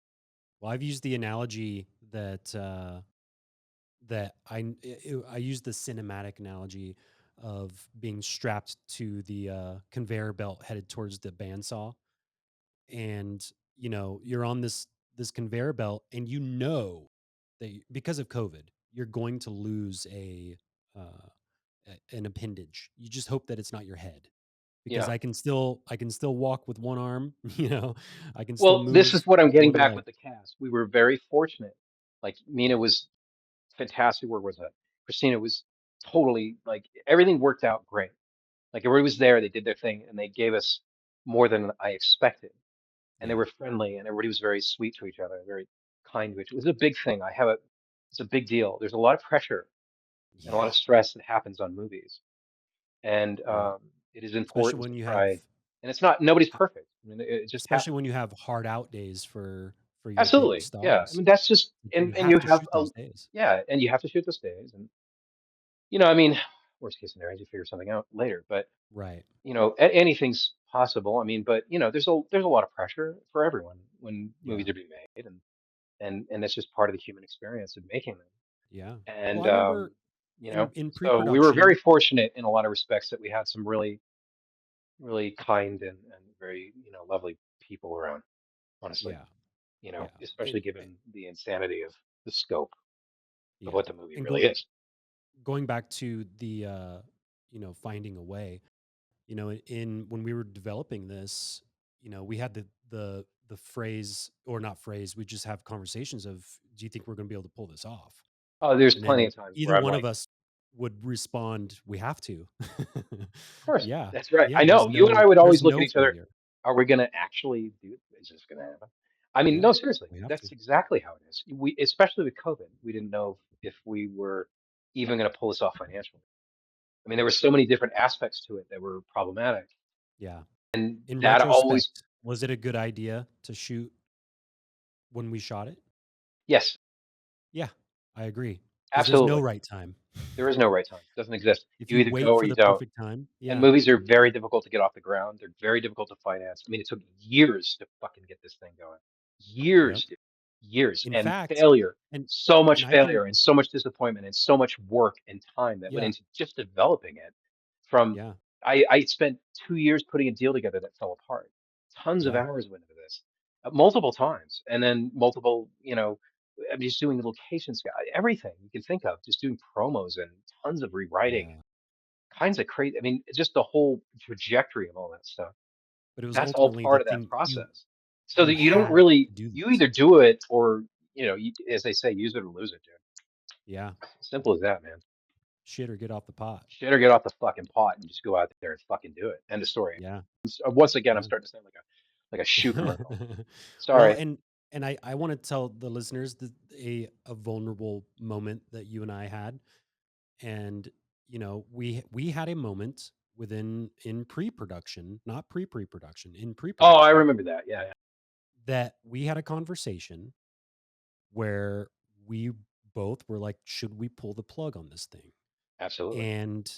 And I couldn't answer in that very moment. So I was like, hey, call me back in 15 minutes. And you called Neely. And then I got a call from Neely saying, you guys are fucking crazy. Like, of course you're doing this. And then as soon as I heard her say that, and all credits are, like that was a real Neely's moment. That Neely's was a like real turning point because at that moment I was like, fuck yeah, we're doing it. We're going to do this. Neely, 100%. that's the thing about that makes Neely invaluable. And Neely has a mindset, a lot of a producer, really. Yeah. Both a Yeah. casting director, but a producer. She'll just say, "Nope, we're just fuck that. We're just moving. Let's go. Yeah. Let's go." Yeah. No, Yeah. And that was a what are you direct talking call. about? That you guys It's are life or nuts. death. Of course you're going for Damn it. the torpedoes, full speed ahead. Yep. And it's just like, all right, let's do this. And it's so supercharged It's great. I love that shit. a very, very dark moment that we had, Yes, in this. it's That was nihilistic. It gets to very the dark. point. It was very dark. Almost didn't happen. Movie almost didn't get made.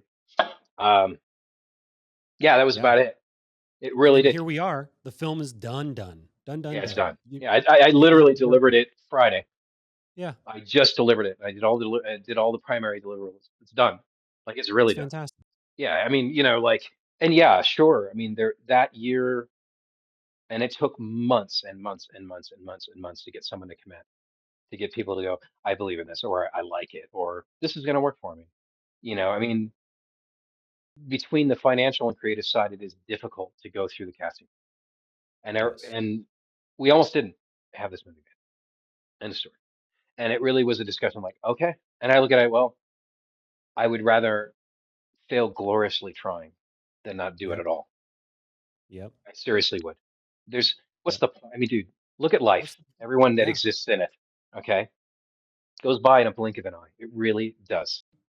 No. Yeah. It was a wild ride. It was a really That wild was ride. intense because you basically had a lot went into it, and we already committed financially to certain aspects that would have been a loss. Yeah. We would have just And paid people at that point, yeah. and we would have just paid them Well, and out. investors too. It's like, well, how do you go back to them and say, Oh, it sucks. you know, But yeah, here's the reality, and I think everyone in town should know this. There's no such thing as a fucking guarantee unless you put it in paper and you put money to them. That's another story. right. Financial Which guarantees can be would made, not be smart. Yeah. mostly, unless people don't have any capital for it. But long story short, I mean, dude, some of the best movies in the world took years to pull off. I mean, everyone knows that sometimes they don't happen. Deals fall apart. There's disagreements. There's schedule conflicts. There's a lot of variables that come into trying to put a fucking movie together. And at the end of the day, it's like, dude, you have a ton of um, adversity already because of that process. So it's not just, I mean, getting like your script, yeah, sure, but trying to put all these different elements as a producer, which is something you and I both did. And we've done this with shorts, we've done this with ultra low budget, like Interpreters was a completely ultra low $100,000 movie. And to put all those things in place, you still have to coordinate it. And it's very tricky. And when you're dealing with something of much bigger budget, you're also dealing with more variables. You're dealing with agencies, you're dealing with cast, you're dealing with schedules, you're dealing with Unions. conflicts. And you might also run into people who just don't like your script. They just don't like it. They're like, I don't want to fucking do this piece of shit. You know what I'm saying? For whatever reason. And then there are other things that happen. Oh, by the way, this person, so it just isn't going to work out, or money falls through, or a studio changes hands, and the entire lineup that was planned for the next 3 years has been completely torpedoed and Yeah. changed by the new executives that just came in. So all Yeah. these things are, when you're independent producer, you have a little bit of control over that because you're always, it's just whoever your business partner or business team is, and trying to put that together, and that's more in your power. So long as you commit and stay to it, it can eventually get made. But there's still, that's part of that process, and anything and everything can go wrong. Anything. Yep. They're Yep. crazy. Making a movie is crazy. Making a movie during COVID is insane, but it was necessary because it was Yeah. the only opportunity we had. It may not have ever come along ever again. And then throughout life, you know, as people, get somewhere in their age and they either get cancer, they die from natural causes, or from a fucking car wreck, they might think at that blink of a moment, damn it, why didn't I fucking shoot that movie during COVID? Right. It might. Yeah. You might have fucking regret. Sorry, I'm Oh, just potty mouth today. this is a rather than a footnote, this is a chapter in the book of your life, I think in a lot of respects, It's sure. Now, some and people it'll go live from forever. one film As to the long as your next to the hard drive's next. still crap. Sure. But all of those are experiences anyway. For us, it's a little different because we spent so many years on it trying to put it together. So we have a different bond with it, especially considering I also wrote it and created the world and all that stuff. So all that stuff took years, but it still took years and disappointment and failure significantly, Yeah. lots of it. Yeah. Yeah. Challenge, and you're either going to stick with it or you won't. I think in your last podcast, persistence was a big thing. That it was his name, Jason. Is that correct? Yes. Yeah. He said VFX persistence is the guy, thing. Some people Jason just quit. Sperling, There's no such thing as failure. People just give up. quit. Yeah, they just give up. They just give up. And that's understandable. There's many times throughout my life where I'm like, I just want to go to an island and ignore the world. Yeah. Never do any of this. Ever. And Yep. just, I don't know, play Starfield or something. Yeah. And Do pretend you I'm not do on you this have planet. a do you have a do you have a genuine pride in what you were able to accomplish by Uh delivering the film? yeah, I worked really hard on it. So I'm really proud of the work I put in. And I think for what this movie is and what it originally was intended to be, I think it went above and beyond what I was expecting on every level. And it tells exactly what I personally was trying to do as a filmmaker, thematically, um, visually, and philosophically. And I'm happy about that. Very, very happy with that. I'm also extremely proud of the cast. Yeah. Yeah. And I have to give a shout out to Alex Newport as well. Oh, he's The great too. score, Okay. Yeah, we can't. the score is next level. It's Like next this level. is Alex is great. it's rad. It's rad. He nailed it, man. He crushed it. He Yeah. really did. It's fire. Yeah. And And you wrote a an original song for I this did, yeah. movie And as so well. did actually so did Kiana. Kiana wrote one. We Yeah. hired Kiana to do one called Eye for an Eye. She did one too, Yeah. Cute Bot. And then Yep. yes, I did one with Alice produced it. and it isn't the end credits, and it is an alternative rock song called "Too Much Information," and there's lyrics to it, That's cool. and we got a music video that will complement it coming in the pipeline. There's a lot of stuff that went into this, and there's also all these some cool Twitch streamers that worked I on was this as well. I was gonna say that we should highlight kind of our idea, our efforts to be able to reach a wide audience with this thing. So Absolutely, of course. part of what we were able to realize really early on is an untapped resource of marketing are these and now I think is a little bit more like people are doing this a bit more, but tapping Sure, into the social media influencers and incorporating them into your film in a non-distracting way, but with the end goal that they have a massive audience, sure. But and what was go interesting ahead. about that? Sorry to cut you off. No, go ahead. And you finish your thought. No, no, no, go. You're good. So what I found with Twitch, it was more of like an artistic discovery. Like this is very cyberpunk. This Mm, whole thing, this is very cyberpunky. I gotta get into this. Like I gotta like meet some of these people, and I have an idea. I mean, I was originally gonna do ads, but I'm like, this is very cyberpunky. Let's get them to do the ads. They become the vehicle of the ads in this mm-hmm, fictitious world, and it totally makes sense since we don't every brand that exists in this movie does not exist in this world. mm-hmm. And so bringing the Twitch streamers in to represent those brands, whether it's a gun brand or like some kind of bizarre, Energy drink. energy drink or neuro enhancement or, cybertronic sexual enhancement ad or something Leave that to the strange imagination. or a corporation that's selling legal fees or legal advice like a lawyer firm. There's one literally called SCT law. It's fucked law with a Oh, hand. that's funny. It's like talk to the hand. I mean, it's almost on the nose. I mean, there's actually even the police department says erected force is a necessary good, which is totally a parallel with phallic expression. Yeah. So I'm Yeah. making it's a joke, it's satirical. But Yeah. anyway, the Twitch streamers came in, and I'm like, they're funny, and a lot of them are satirical, and they have this attitude, and I loved it. I was like, you guys are funny. Yeah, Yeah. it's almost there's almost like this punk rock aspect to it, this degaff kind of attitude in the stream world with Twitchers. And I love games. I'm a gamer. So meeting them was actually a lot of fun. I really enjoyed meeting streamers and getting to know them. And they were funny. I mean, and they naturally had no problem doing this kind of shit. It's great. They're totally comfortable. I mean, they basically just give you complete access to them for like hours. So doing a little shoot with them for an ad Yeah. that doesn't exist for like a gun ad is no big deal. And it's fun and it's super cybery, punky kind of shit. And it fits right into the gamer model. It fits, I mean, it's totally like that tone. Yeah. So it And almost how did naturally kind you of evolved into that. And then I realized, yeah, this could also work for marketing because they could spread the word, spread the word about the movie because, we want people to watch the picture.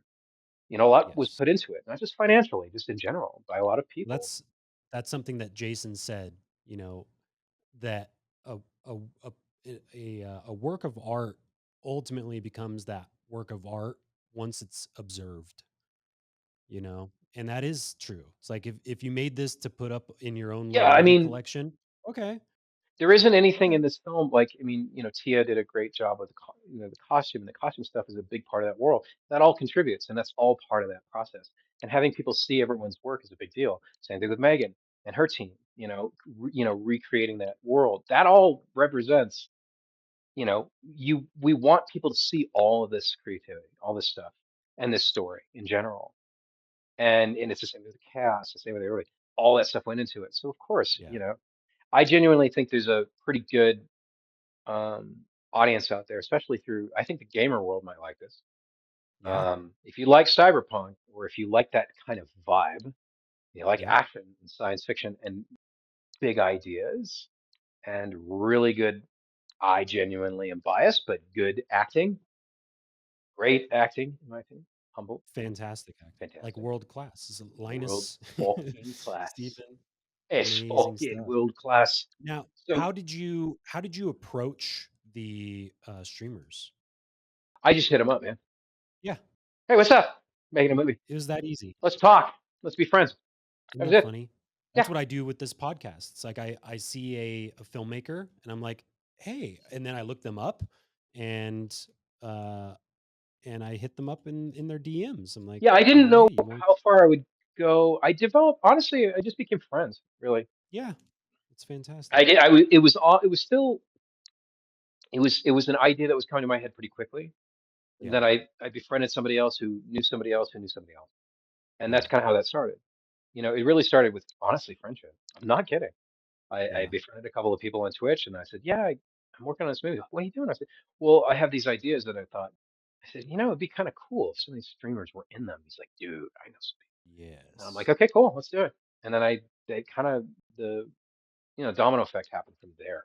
And then I just, yeah, you know, the door's open, it's fine. And you just have communication with people and get to meet them. yeah, And out of that, some, you know, some really cool relationships forged, which were pretty neat. yeah, Had some really wonderful experiences with, you know, yeah, several individuals that were quintessential with helping me quite a bit, like yeah, Charlie or Dramus, you know, you know, and then Accordia is the one who really kind of did it at first. You know, these are different; these are their handles. yeah, But long story short, yeah, it was great.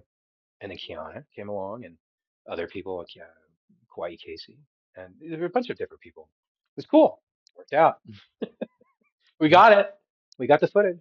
So, you know, and 100%. yeah, it was pretty dope. So that was really what I did. Just like you with your podcast, you just go out and it's the same Yeah, reason why, coming back to what we talked about with like making a movie, you know, yeah, you really want to do and that, you'll figure out a way, yeah, figure out a you know, way. yeah, do the best you can and try to try to have fun too. Yeah, That's not always going to be the case. Trust me. It's not. yeah, I'm not going to say that like doing post in this was fun. There were moments of achievement that were satisfying, but this was difficult. It was probably for me the hardest thing I've ever done in my entire life. And I've done some pretty difficult things. So this was difficult, but I'm going back to what you had said, and I hope you are, because you were a great producer on this, and you were thank very you. supportive, and you did a wonderful job being emotionally supportive, especially, and just being there when it was necessary, and you know, seeing through with me. Not that I'm trying to turn this into a let's patty right back, yeah, Thank you you, know, Michael. gonna fucking cry. So you know, I like love it, man. anyway, but all that shit is part of that process and that achievement, and I'm really happy, regardless of, you know, how difficult that Sisyphus experience was, which was it was Sisyphus.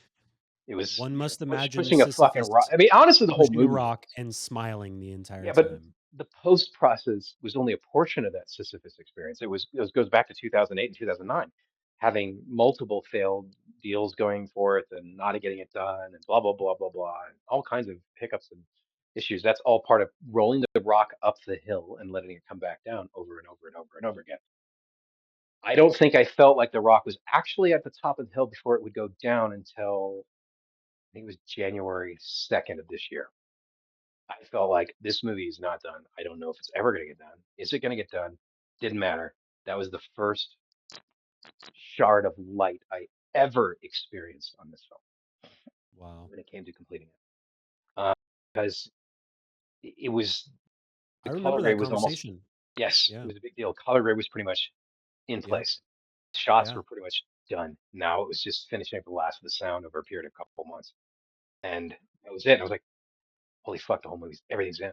It's Oh my actually God. almost I completely remember completed. the phone call when you told me that all the, And I did the color scene grade. replacements or even like all the CG elements, like you don't have to build any more elements because you built how It was many? great. At least 500. I think somewhere between 4 and 600. Yeah. Yeah, That's probably crazy, dude. little elements here and there. They're just little things, but they add up, man. And then Yep. I probably personally did around 700 shots, maybe 650 or something. Yeah, yeah, it was a lot. And some of them were simple, and then I had to redo them. Some of them were redone. Jeez. I also had to do Unreal Engine. I had to learn it. Yeah. So I can do all the plates. I had to create Unreal plates and Unreal realities. So I had to learn how to do Unreal Engine very quickly, Yep. and that was tricky. Yeah. I didn't. It's a little I learning wasn't going to curve go there. in and sit there and make a video game out of it. I just Yeah. needed it to give me exactly what I needed, so I only focused on what it can provide for what I needed. Yeah. Otherwise, I would have lost more time. So I had to isolate really in that process. Okay, what am I going to concentrate on here? And that was it. But that was all part of that process, and that took a while too. It took me a month and a half at least to get my bearings on Unreal to create plates. And it was still limited, it still is to this day. But I have a pretty good, relatively broad understanding of it. And it is very valuable. You know what I mean? Oh So, my God. Yeah. mhm, sure. I think that's where like virtual intelligence will start really helping is creating plates, things like Yep. that. Stuff like that will be very, very helpful. Yeah. Volumetric kind of shooting, things like that is really nice. I mean, Yeah. some people will replace it completely. Some people just say, I don't need a set, don't need this, don't need that. I'm just do this. And then next it will be holodecks, just like in Star Trek, if we survive that long. Great technology, but there's a lot of war in the world and death and destruction and shit. So I don't know. Yeah. Got to figure that stuff out. Poverty. Yeah. Figure that Plus, shit war, out, and then more then art. maybe you'll have a holodeck in 200 years. Maybe. Speaking of death, this is always my last question for the podcast for all the guests, and I'm really curious to hear your answer. Uh, is Hollywood dead? No, that's my answer. And I'll go into it a little bit. If Hollywood was dead, there'd be no movies being set up over the next 2 years anyway. So no, logically. Uh, no, because everything in cinema, especially the dream factory that is Hollywood, which has a legacy, it does. You know, I Mm, think filmmaking is broad, and it just so happens that the main ventricle of very big, high finance filmmaking comes out of that region. But Hollywood isn't just a place; it's mm, a combination of a piece of history and an idea that goes into building movies for people, whether it's television or movie. Uh, what I think is dead, and it isn't cinema, because I relate Hollywood directly with cinema, and I think there's multiple Hollywoods in the world. The American Hollywood is, in my opinion, not dead at all. Matter of fact, I'd say it's kind of dormant, and it's mm, ripe for opportunity to do something different rather than, and I'm not trying to be insulting here. Strip mining, nostalgia. mm. And that's what people do these days. They strip mine some stuff. Now, some of it's really good strip mining. Like, there's some good shit out there. Then some of it is basically vapid, and it's it's what I would like to call all too familiar, a law of diminishing return. And it's not driven by what we were talking about earlier. And I think Hollywood has had cycles of this. I think all filmmaking around the world is a cycle of this. And stories, so long as human beings exist, are told regardless, whether they're done in the format of a video game, whether they're done in the format of two-dimensional storytelling like cinema or the long form series, which is television, or theater.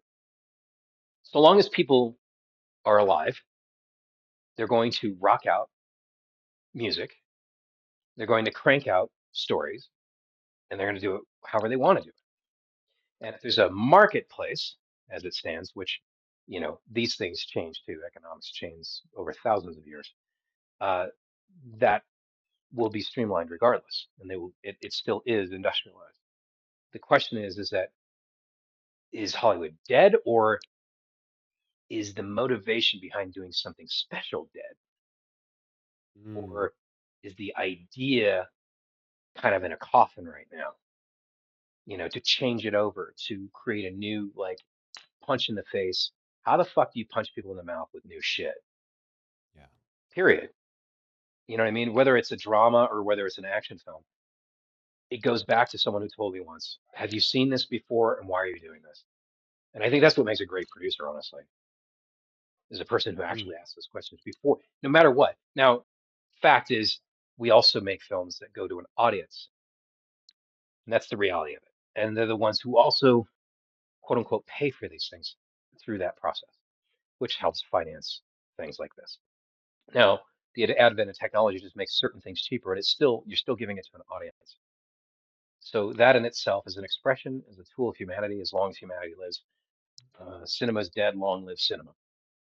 You know what I mean? yep. And that's how I personally feel about it. I've seen this cycle multiple times. I think there are stagnants. I think there is complacency, but I also see an opportunity to go out there and kick some ass with it. And that sounds trite, but it's true. And I think Yeah. people can go out there and do the stories they need to tell. I do think it's important to think of your audience. If you want to be experimental, that's fine. Sometimes you don't have to think of your audience. That's cool. I love those movies too. There's an audience for everything. It just depends on how you can balance it with whatever you're economically given. But I genuinely think that right now it's like a cycle. And because there's so much saturation of media, there's a lot of noise. But believe it or not, the water cooler effect is alive and well. It Mm, always has been. People talk about something if it catches their interest and they're inspired by it. It even gets through all that noise. And that's the key is where does something break that? And if you're going to do a movie, are you going to do something we haven't seen that's kind of exciting or unique or touches me or moves me and takes me somewhere? And yeah. that to me is more important than any of the other stuff. And so going back to your question, no. The only thing I see that is dead is the over reliance on strip mining and nostalgia and a lot of diminishing returns of trying to copycat everything. That is beating a dead horse. And so that is the other side of that coin, the Janus coin. Yep. And Yeah. Janus I is the see. two-headed coin, by the way. Yep. It's almost like Shiva, creation, destruction. And that in itself represents the flow of creation in some respects. And so you see that everywhere. So what I see is oversaturation of something that is already dead because it's been beating a dead horse of trying to mimic something over and over again, and it doesn't hold an individual expression or a unique color of its own to stand out.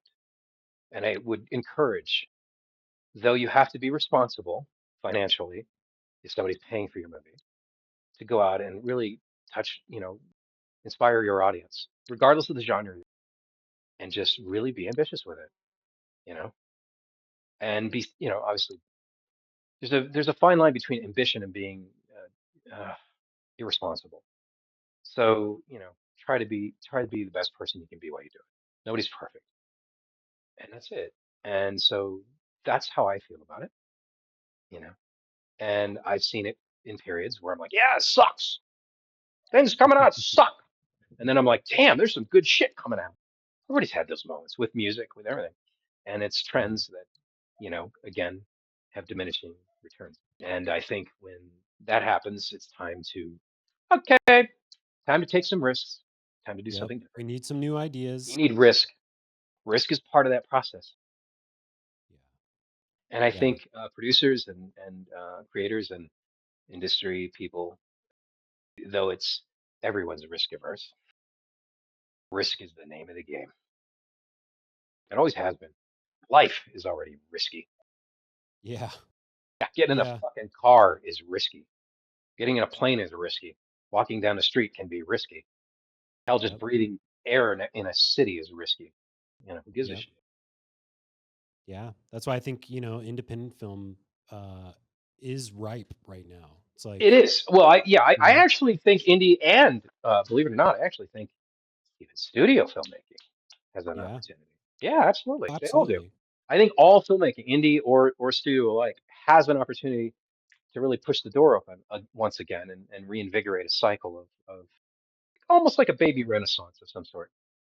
And I Yeah. think that's how, it's the same thing. And it creates kind of like this period of really awesome stuff. And then, then it kind of like tapers off and then something else happens and current events or certain things find them, usually, and here's another thing that influences really great art, it's kind of crazy, is Yeah. troubled times. We Yeah. live in very trying times these days, Turbulent. very Turbulent. turbulent, yeah, socioeconomic and political times. So Yeah. that always drives people to express themselves and their suffering, experiencing um, adversity in that particular type of history, and that sometimes tends to open up great expressions of human life and human ideas. And I think those find their way into the things that we, as children growing up, reading or watching or seeing, are deeply inspired by. And that's one of the reasons why I do what I do, because I was inspired by other people. They Right. gave something to me that I'm like, yeah, it was awesome. And, giving that back is a big deal. It's important to give that back on some level, so long as it's sincere to you and to Right. your team of people you're making your project with, that there's a sincerity in that. Some people are going to manufacture stuff. It's as simple as that. And every once in a while, you know, I like junk food, you know, nothing wrong. Nothing wrong with a Hostess cupcake every once in a while. Yeah. Whatchamacallit, Well, chocolate dude, bar. Anyway, I really appreciate yes, your sir. perspective on that and your candor, and I really appreciate this conversation. I always, we've talked so many Many, times, many. Oh, dude, absolutely. And thank you. this, Everything that you've done for this movie, Tyler. Thank you. Appreciate it. of course, Thanks for having me yeah, I on. was I just appreciate it. really excited that we could have this conversation because it's like the film is done. Yes. We want as more information comes out, I would appreciate if people could follow us on social media.